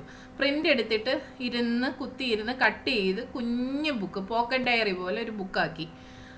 അത് പ്രിൻ്റ് എടുക്കുകയെന്ന് വെച്ചാൽ അതിനകത്ത് കളർ ചെയ്യാൻ പറ്റും. ഓരോ ദിവസം ഓരോ അക്ഷരത്തിന് കളർ ചെയ്യാൻ പറ്റും. ഇത് കുട്ടികളുടെ കയ്യിൽ സൂക്ഷിക്കാം, അവൻ്റെ പോക്കറ്റിൽ വയ്ക്കാം. ഇവനതൊരു കളിക്കുന്ന ഉപകരണം പോലെ ഇങ്ങനെ പോക്കറ്റിൽ കൊണ്ടു കിടക്കുക. ഇടയ്ക്കിടയ്ക്ക് തുറന്നു നോക്കും. നമ്മൾ വിചാരിക്കുന്ന കണക്കല്ല, കുട്ടികൾ അത് ചെയ്യും. ഇടയ്ക്ക് തുറന്നു നോക്കും. സംശയം ഉണ്ടെങ്കിൽ എന്നോട് ചോദിക്കാം. ഒരു ദിവസം ഒരു ലെറ്റർ കളർ ചെയ്തുകൊണ്ട് വരിക, അല്ലെങ്കിൽ അവൻ്റെ എബിലിറ്റി അനുസരിച്ച് ചിലപ്പോൾ 2 കൊടുക്കും. അത് കളർ ചെയ്യുന്നതിനോടൊപ്പം ബുക്കിനകത്തൊന്ന് എഴുതുക. കുട്ടികൾ വളരെ താല്പര്യത്തോടു കൂടി ചെയ്തു എന്നുള്ളതാണ്. പിന്നെ ചെയ്തത് മലയാളം കുട്ടികളിലേക്ക് എത്തിക്കാൻ വേണ്ടി ചെയ്തത് അക്ഷരങ്ങൾ വരുന്ന നമ്മൾ വാക്കുകളുടെ ബാലപാഠം ഉണ്ടല്ലോ, ബാലപാഠം പുസ്തകം ഒന്ന് നിങ്ങൾ കൊടുത്തു നോക്കിയേ. കുട്ടികൾക്ക് താല്പര്യം ഉണ്ടാവുമോ എന്ന് നോക്കുക. പുസ്തകങ്ങളോട് ചിലപ്പോൾ ഡയറക്റ്റായിട്ട് എടുക്കാൻ കുട്ടികൾക്ക് ഒരെണ്ണം എടുത്തു. ഡയറക്റ്റായിട്ട് പുസ്തകങ്ങൾ എടുത്ത് ഇങ്ങനെ തുറന്നു നോക്കാനൊന്നും താല്പര്യം കാണില്ല. വരയ്ക്കാൻ അറിയുന്നവരുണ്ടെങ്കിൽ ഒരു A4 ഷീറ്റിനകത്ത് നിങ്ങൾ അന്ന് പഠിപ്പിക്കാൻ ഉദ്ദേശിക്കുന്ന ആ ഒരു അക്ഷരം വരുന്ന ഒരു ചിത്രം, നല്ലൊരു ചിത്രം വരച്ച് കളർ ചെയ്ത് കുട്ടികളുടെ കൈ കൊടുത്തിട്ട് ഒരു ഷീറ്റേ ഒരു സമയം കൊടുക്കാവൂ. അതിനകത്ത് ആ അക്ഷരം ഊന്നിക്കൊണ്ടുള്ള അക്ഷര കാർഡുകൾ പോലെ ആ അക്ഷരം ഊന്നിക്കൊണ്ടുള്ള വാക്കുകളും വാക്യങ്ങളും ഒക്കെ വരുന്നത് കൊടുക്കുക. രസകരമായി ഇതിനെ പ്രസൻറ്റ് ചെയ്യുക. കൊണ്ടുപോയതിന് ശേഷം പ്രസൻറ്റ് ചെയ്തതിന് ശേഷം ആ കുട്ടികളോട് അതുപോലെ വരയ്ക്കാൻ പറയുക. നിങ്ങൾക്ക് ഇഷ്ടമുള്ളതുപോലെ, അവരെ കൊണ്ട് പറ്റുന്നത് പോലെ വരയ്ക്കുന്ന ചിത്രങ്ങളായിരിക്കണം. അങ്ങനെ ഒന്ന് വരയ്ക്കാൻ പറയുക. അല്ലെങ്കിൽ ഇത് ചെയ്തെങ്കിൽ മാത്രമേ, ഇതിനകത്തുള്ളത് എഴുതി പഠിച്ചെങ്കിൽ മാത്രമേ അടുത്ത ഷീറ്റ് തരൂ. അടുത്ത ഷീറ്റിലെ പടം എന്താണെന്ന് നിങ്ങൾക്ക് കാണണ്ടേ? അപ്പോൾ അത്രയും അട്രാക്റ്റീവായിട്ടാണ് നമ്മൾ കൊടുക്കുന്നതെങ്കിൽ ഇവർ വേഗത്തിൽ ചെയ്യും, വേഗത്തിൽ മനസ്സിലാക്കും. അവരത് പറഞ്ഞു തന്നാലേ നമ്മൾ അടുത്ത ഷീറ്റ് കൊടുക്കൂ. അവർ ആ വാക്കുകൾ വായിച്ചെങ്കിലേ, അതിനെക്കുറിച്ച് എഴുതി അതൊന്ന് കാണിച്ചെങ്കിലേ നമ്മൾ അടുത്ത ഷീറ്റ് കൊടുക്കൂ. ഗ്രൂപ്പ് തിരിച്ചാണ് ചെയ്തിരുന്നത്. അപ്പോൾ ഗ്രൂപ്പിനകത്ത് ഒരേ നിലവാരമുള്ള കുട്ടികളായിരിക്കില്ലല്ലോ. അപ്പോൾ എന്ത് ചെയ്യും? പഠിക്കുന്ന കുട്ടികൾ മറ്റുള്ളവരെ വല്ലാതെ സപ്പോർട്ട് ചെയ്യും. നീ കൂടെ ചെയ്യ്, വേഗം ചെയ്യ്, ഇങ്ങനെ പഠിക്ക്, എങ്ങനെയാണ് എന്നൊക്കെ പറഞ്ഞ് അവർ ചോദ്യം ചോദിക്കുന്നു, അവരിതിനെ ബൂസ്റ്റ് ചെയ്യുന്നു. ഈ കുട്ടികൾ പെട്ടെന്ന് തന്നെ കുറേ കാര്യങ്ങളിലേക്ക് മുന്നോട്ട് വന്നു. എൻ്റെ അനുഭവമാണ്, ചെയ്ത കാര്യമാണ്. പരീക്ഷിച്ച് നോക്കിയാൽ ചിലപ്പം വിജയിക്കും. ഇത് ചിലപ്പം വളരെ പൊട്ട ആശയമായിരിക്കും. ഇതിൽ നല്ല രീതിയിൽ പ്രസൻറ്റ് ചെയ്യാൻ പറ്റുന്ന ഇപ്പം നമുക്ക് ICT സാധ്യതകളാണെല്ലാം. അപ്പോൾ അതൊക്കെ പ്രയോഗിച്ച് ചെയ്യാം. ഇത് ഒരുപാട് വർഷം മുമ്പുള്ള 2013 റേഞ്ചിലുള്ള കാര്യമാണ് പറയുന്നത്. അപ്പോൾ ഇനി എന്തെങ്കിലും സംശയം ഉണ്ടെങ്കിൽ നമുക്ക് ഇവിടെ ജസ്റ്റ് ഒന്ന് ഡിസ്കസ് ചെയ്ത് ഇത് ക്ലോസ് ചെയ്യാം. അയ്യോടാ, ഇത് മൊത്തത്തിൽ ഇളക്കിയോ? നീ ഇച്ചിരി എടുത്താൽ പോരായിരുന്നു. ടീച്ചറെ, ഞാൻ എല്ലാവരോടും ചോദിക്കുകയാണ്, നമ്മുടെ ഈ സമൂഹത്തിൽ ഇന്ന് കാണുന്ന ഇത്തരത്തിലുള്ള ആത്മഹത്യാ പ്രവണതകളും ഇത്തരത്തിലുള്ള പ്രേമനൈരാശ്യം മൂലം ഉണ്ടാകുന്ന ഇത്തരത്തിലുള്ള കൊലപാതകങ്ങളും ഒക്കെ ഇത്തരത്തിലുള്ള ഈ പഠന വൈകല്യം ആയിരിക്കത്തില്ല, എന്തെങ്കിലും ഇതുപോലുള്ള മാനസിക വൈകല്യം ആയിരിക്കും അല്ലേ? നന്നായി പ്രേമിക്കാൻ പഠിപ്പിക്കണം ടീച്ചറെ. സ്നേഹിക്കാനും പ്രേമിക്കാനും പഠിപ്പിക്കണം. എന്താണ് പ്രേമം, എന്താണ് പ്രണയം, എന്താണ് സ്നേഹം, എന്താണ് യഥാർത്ഥത, എന്താണ് അട്രാക്ഷൻ, എന്താണ് വെറുതെ ഒരു ഇൻഫാക്ച്വേഷൻ, ഇതെല്ലാം നമ്മൾ അറിഞ്ഞിരിക്കണം. നമ്മൾ അറിഞ്ഞിട്ട് നമ്മൾ പറഞ്ഞു കൊടുക്കണം. ഞാൻ ടീച്ചർ എന്ന നിലയിലാ സംസാരിച്ചത്. ഞാൻ അധ്യാപിക എന്ന നിലയിലാ ടീച്ചറെ പറഞ്ഞേ. നമുക്ക് ചെയ്യാൻ പറ്റും. നമ്മളവിടെ രക്ഷിതാക്കളെ ഭയപ്പെടാതിരുന്നാൽ മതി. രക്ഷിതാക്കളെ ഭയപ്പെടുമ്പോൾ നമ്മൾ ഇങ്ങനെ സംസാരിക്കത്തില്ല.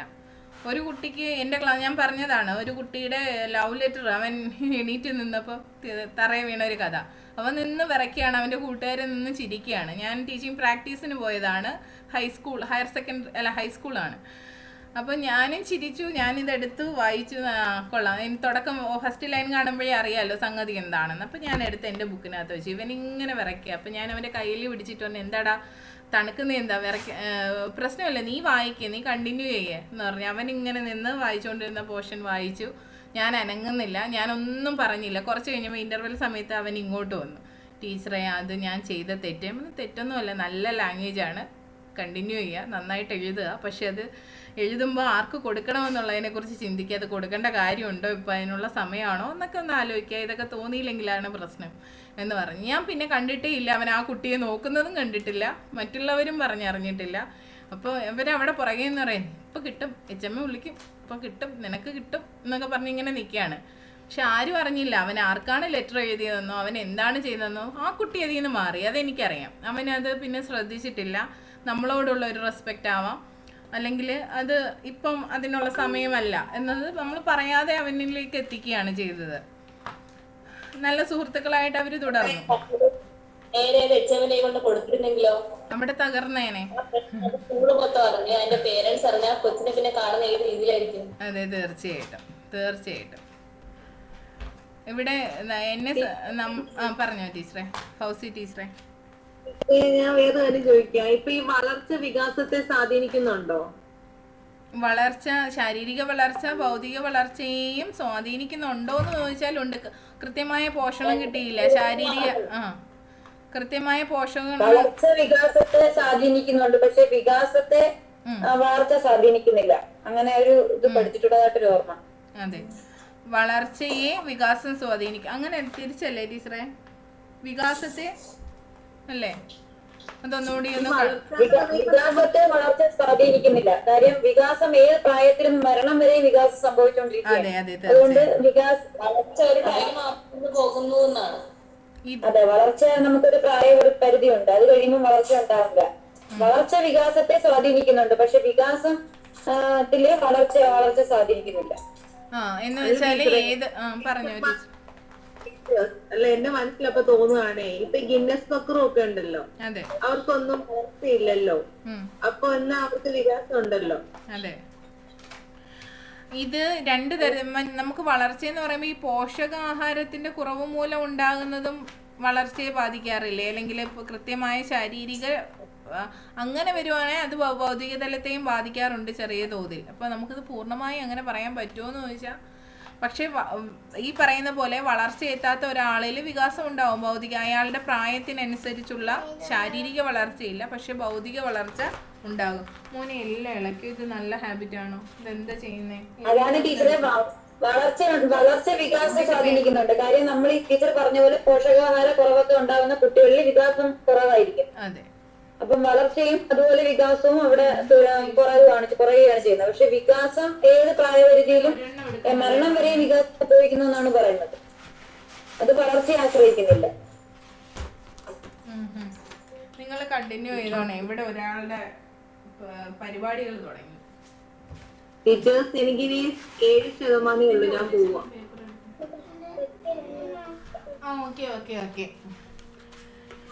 നീല ടീച്ചർ നേരത്തെ പറഞ്ഞ ആ മോളുടെ സ്വഭാവം എനിക്ക് ഇപ്പോഴും ഉണ്ട്. നഖം കടി എത്ര ശ്രമിച്ചാലും അതെനിക്ക് മാറുന്നില്ല. ഞാൻ പലപ്പോഴും എന്റെ നഖം നീട്ടി വളർത്താനൊക്കെ ശ്രമിച്ചിട്ടുണ്ട്, പക്ഷെ അറിയാതെ എന്ന് തടിച്ചു പോകും. കാലിലെ നഖം കടിക്കത്തില്ല, കൈ നഖം. എന്റെ കയ്യിൽ 8 നഖമില്ല. എന്റെ ടീച്ചറെ കടിക്കുമ്പോ എങ്ങനെ വരുന്നത്? ഇളവുന്നില്ലല്ലോ. ആ നഖം കാണുമ്പോഴേ, വളർന്നു വരുന്ന നഖം കാണുമ്പോ വല്ലാത്തൊരു ആസക്തി, അതിനെ കടിച്ച് കളഞ്ഞില്ലെങ്കിൽ. ടീച്ചറെ, അത് തോന്നുമ്പോ തന്നെ വായിൽ വേറെ എന്തെങ്കിലും ഒരു സാധനം എടുത്തിടുക. അതായത് വല്ല മിഠായിയോ അതുപോലെ. എന്നിട്ടും പറ്റുന്നില്ലെങ്കിൽ എരിയുള്ള സാധനം മനഃപൂർവ്വം കടിക്കുക. അപ്പൊ പിന്നെ അത് കുഞ്ഞുനാള് മുതല് എന്നെ അടുത്തൊക്കെ ഞാൻ എപ്പോഴും എവിടെയെങ്കിലും ചെന്ന് നിന്ന് നഖം കടിക്കുക. അപ്പം ബന്ധുക്കളും അടുത്ത എല്ലാരും കഴിക്കുന്ന തരുമായിരുന്നു. പക്ഷെ ഞാനത് നിർത്തിയിട്ടില്ല. ഇപ്പോഴും എനിക്ക് ആ സ്വഭാവം ഉണ്ട്. സാധാരണഗതിയിൽ പറയുന്നത് മാനസികമായി എന്തെങ്കിലും ഒരു വിഷമമുള്ളവര്, അതായത് കൂടുതൽ ശ്രദ്ധ കിട്ടുന്നില്ല എന്ന് തോന്നലുള്ളവര്, കെയറിങ് കിട്ടുന്നില്ല, കൂടുതൽ ശ്രദ്ധ കിട്ടുന്നില്ല, അങ്ങനെ അതുപോലെ സ്ട്രെസ്സിനെ കൺട്രോൾ ചെയ്യാൻ പറ്റാത്തവര്, ഇവരിലൊക്കെയാണ് ഈ ഒരു സ്വഭാവം കാണുന്നതെന്നാണ് പറയപ്പെടുന്നത്. അങ്ങനെ എന്തെങ്കിലും ഉണ്ടോ എന്ന് നോക്കുക, അവിടെ പരിഹാരം കാണുക. ഒരു സംശയം ചോദിച്ചോട്ടെ? മോള് കൂടുതലും കടിക്കുന്നത് കണ്ടോണ്ടിരിക്കുന്ന സമയത്താണ് കൂടുതലും നഖം കടിക്കുന്നത്. അല്ലാത്തപ്പോ വലിയ പ്രശ്നമില്ല. അതെ, നമ്മൾ ഏതെങ്കിലും പ്രവർത്തനത്തിലേക്ക് ഏർപ്പെടുമ്പോ നമുക്ക് ആ ഒരു തോന്നല് വരത്തില്ല. നമ്മളിങ്ങനെ വെറുതെ ഒക്കെ ഇരിക്കുമ്പോഴാണ് അറിയാതെ നഖം കഴിച്ചു പോകുന്നത്. വെറുതെ ഇരിക്കണ്ട. അതെ, എപ്പോഴും എന്നെ പോലെ ആക്റ്റീവ് ആയിട്ടിരിക്കും. അടുത്തടുത്ത പ്രവർത്തനങ്ങളിലോട്ട് പോകാം. ഞാനൊരു സംശയം ചോദിച്ചോട്ടെ? 2 സംശയം. എന്റെ മോനെ സംബന്ധിച്ച് മാത്രമല്ല, പൊതുവെയുള്ള സംശയമാണ്. ഈ ചില കുട്ടികൾ, എന്റെ മോനുണ്ടാ പ്രശ്നം, ചില കുട്ടികൾക്ക് ഈ ജയിക്കുക എന്നുള്ളൊരു ഭയങ്കര ഒരു വ്യഗ്രതയുണ്ട്. അതായത് എന്റെ മോനെ സംബന്ധിച്ച് എന്തിൽ തോറ്റാലും ആൾക്ക് ഭയങ്കര ഒരു ദേഷ്യം, ഒരു വിഷമവും സങ്കടവും, പിന്നെ ഒറ്റയ്ക്കിരുന്ന് കരയും വിദേശങ്ങളിൽ തോറ്റു കഴിഞ്ഞാല്. ഒരുപാട് തോൽവികൾ ഫേസ് ചെയ്യാൻ അവസരം ഒരുക്കി കൊടുക്കുക. നിങ്ങൾ കളിക്കുമ്പോൾ നമ്മൾ വിട്ടുകൊടുക്കും. നമ്മള് അമ്മമാരുമായിട്ട് കളിക്കുമ്പോൾ വിട്ടുകൊടുക്കാറുണ്ട്. ടീച്ചറെ വിജയം പോലെ പരാജയം ഉൾക്കൊള്ളാൻ വേണ്ടി കുട്ടികളെ പഠിക്കും. ടീച്ചർ, ഈ ഒരു പ്രശ്നം എന്റെ മോനിലും ഉണ്ടായിരുന്നു. പക്ഷെ ഇച്ചിരി ചെറുപ്പത്തിലായിരുന്നു. അത് എന്തെങ്കിലും ഒരു നിസ്സാര പ്രശ്നം കഴിഞ്ഞാൽ അവനെ അല്ലെങ്കിൽ പോലും അവൻ ഇരുന്നിട്ട് കരയും. അവൻ അതിനകത്ത് അത്ര ഇൻവോൾവ്ഡ് അല്ലെങ്കിൽ പോലും അവൻ നിസ്സാര കാര്യത്തിന് ഇരുന്ന് കരയുമായിരുന്നു. കൂടെയുള്ള പിള്ളേരൊക്കെ ഇരുന്ന് ചിരിക്കുകയും ചെയ്യുമായിരുന്നു. പക്ഷെ ഈ പറഞ്ഞ കണക്ക് ഞാൻ സംസാരിക്കുമായിരുന്നു, ഇങ്ങനെ കാര്യങ്ങൾ പറഞ്ഞു കൊടുക്കും. മോനെ തോറ്റെങ്കിൽ എന്താ, നിനക്ക് അത് കുഴപ്പമില്ല, അത് നിന്നെ മാത്രമല്ല ബാധിക്കുന്നത്, ഇങ്ങനെ പറഞ്ഞു. പക്ഷെ ഇപ്പൊ മോൻ 7-ലായി. ഇപ്പൊ ആ ഒരു സ്വഭാവമൊക്കെ മാറി.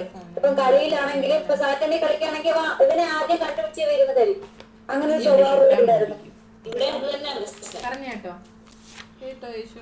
ഞാൻ പിന്നെ പറഞ്ഞു കൊടുക്കാറുണ്ട്. കളിക്കുമ്പോ ഞാൻ വിട്ടു കൊടുക്കാൻ പറഞ്ഞാൽ ചെയ്യുന്നുണ്ട്. അതുപോലെ ടോസ് ഇട്ട് കഴിഞ്ഞാൽ ഫസ്റ്റ് ആൾക്ക് തന്നെ കളിക്കണം, അങ്ങനെയുള്ള പ്രശ്നമുണ്ട്.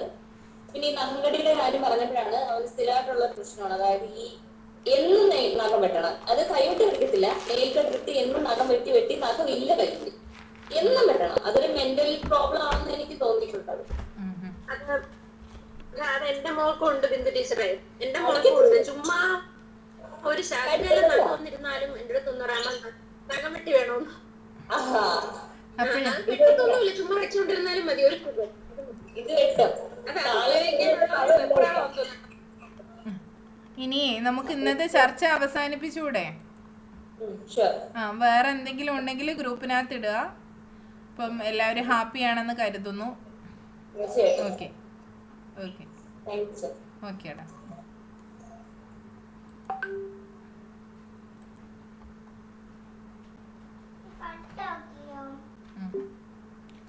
ഇന്നത്തെ ക്ലാസ്സിനെ കുറിച്ചുള്ള അഭിപ്രായങ്ങൾ എല്ലാവരും ഒന്ന് പറയണേ.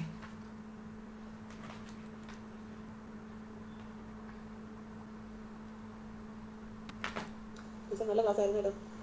കുറച്ച് കേട്ടാൽ പറ്റി ടീച്ചറെ നാട്ടിൽ വഴക്ക് കുറവാണെങ്കിൽ അതിന് വേണ്ടിയിട്ട് ഒരു ഇത് ഉണ്ട്.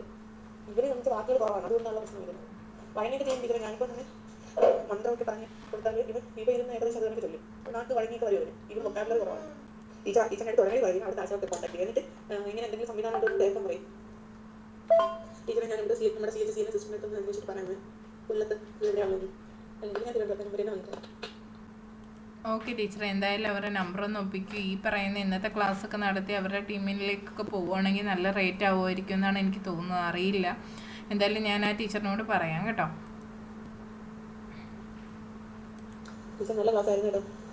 കുറച്ച് കേട്ടാൽ പറ്റി കുറച്ച് കേട്ടാൽ ടീച്ചർ റെക്കോർഡ് ചെയ്തിട്ടുണ്ടല്ലോ, അപ്പോൾ കേൾക്കുക. എനിക്കും ഇടയ്ക്ക് നെറ്റിൻ്റെ ഇഷ്യൂസ് വന്നു, റെക്കോർഡിംഗ് ഒക്കെ ഇടയ്ക്ക് വെച്ച് നിന്നു.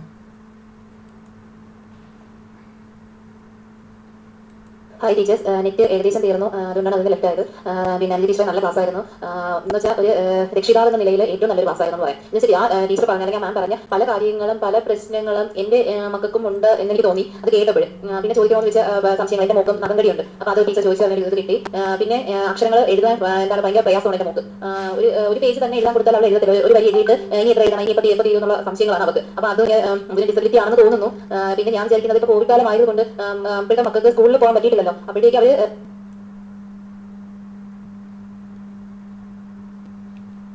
ടീച്ചറെ ഇന്നത്തെ ക്ലാസ്സിന് കയറിയോ ടീച്ചറെ? ഞാൻ ലിങ്ക് ഇട്ടിട്ടുണ്ടായിരുന്നു. ക്ലാസ്സിന് കയറിയെങ്കിൽ അഭിപ്രായം പറയുക, അല്ലെങ്കിൽ ഇല്ലെങ്കിൽ അത് അറിയിക്കുക.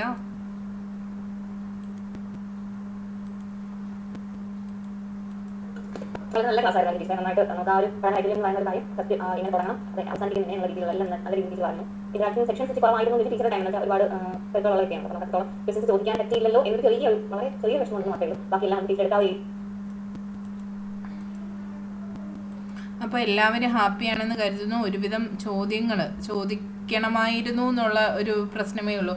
തുടർച്ചയായിട്ട് ചോദ്യങ്ങൾ വരണം. അപ്പോൾ ഇനി ഞാൻ പറഞ്ഞിട്ടുണ്ട് ചോദിക്കാൻ പറ്റാത്ത ഒരു ചോദ്യങ്ങൾ അയച്ചു തരും. ഇപ്പോൾ അനൂപ് സാർ ഇവിടെ പറഞ്ഞിരുന്നു, സാറ് ചോദിച്ചോളാം അയച്ചു കൊടുക്കും എന്ന് പറഞ്ഞു. അപ്പോൾ അങ്ങനെയെങ്കിലും ചെയ്യുക കേട്ടോ. ചോദ്യങ്ങൾ ഒരു കാര്യം ചെയ്യുക, ഇനിയുള്ള ക്ലാസ്സുകളുടെ വിഷയങ്ങൾ കാണുമ്പോൾ നിങ്ങൾക്ക് ചോദിക്കാനുള്ള ചോദ്യങ്ങൾ എനിക്ക് പേഴ്സണലി അയച്ചു തരിക. ഞാനത് കണ്ടിന്യൂസ് ആയിട്ട് ചോദിച്ച് എടുത്തോളാം. കാരണം നമ്മളൊരു ക്ലാസ് വിളിക്കുമ്പോൾ അതിൻ്റെ ഗുണം നമുക്ക് കിട്ടണം. പരമാവധി ചോദ്യങ്ങൾ ചോദിക്കണം, അതാണ് കേട്ടോ. ക്ലാസ്സിൽ കയറാൻ പറ്റിയില്ല മിസ്സേ. സാരല്ലേ ടീച്ചറെ, ഞാൻ എഡിറ്റ് ചെയ്തിട്ട് ടെലഗ്രാമിനകത്ത് ഇട്ട് തരാം. ടെലഗ്രാം ഉണ്ടാവുമല്ലോ, അപ്പോൾ അതിനകത്ത് എനിക്കൊരു ഹായ് എന്നൊരു മെസ്സേജ് ഇടുക. ഇതേ നമ്പർ തന്നെയാണ്.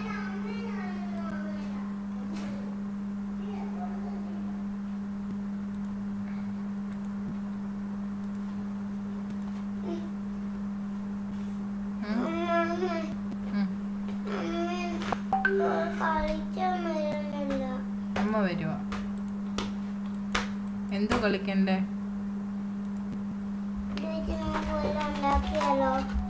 അവന് കേശു മൊത്തത്തിൽ ഇളക്കി കളഞ്ഞില്ല. അങ്ങനെയാണോ ഉണ്ടാക്കുന്നത്? വെട്ടി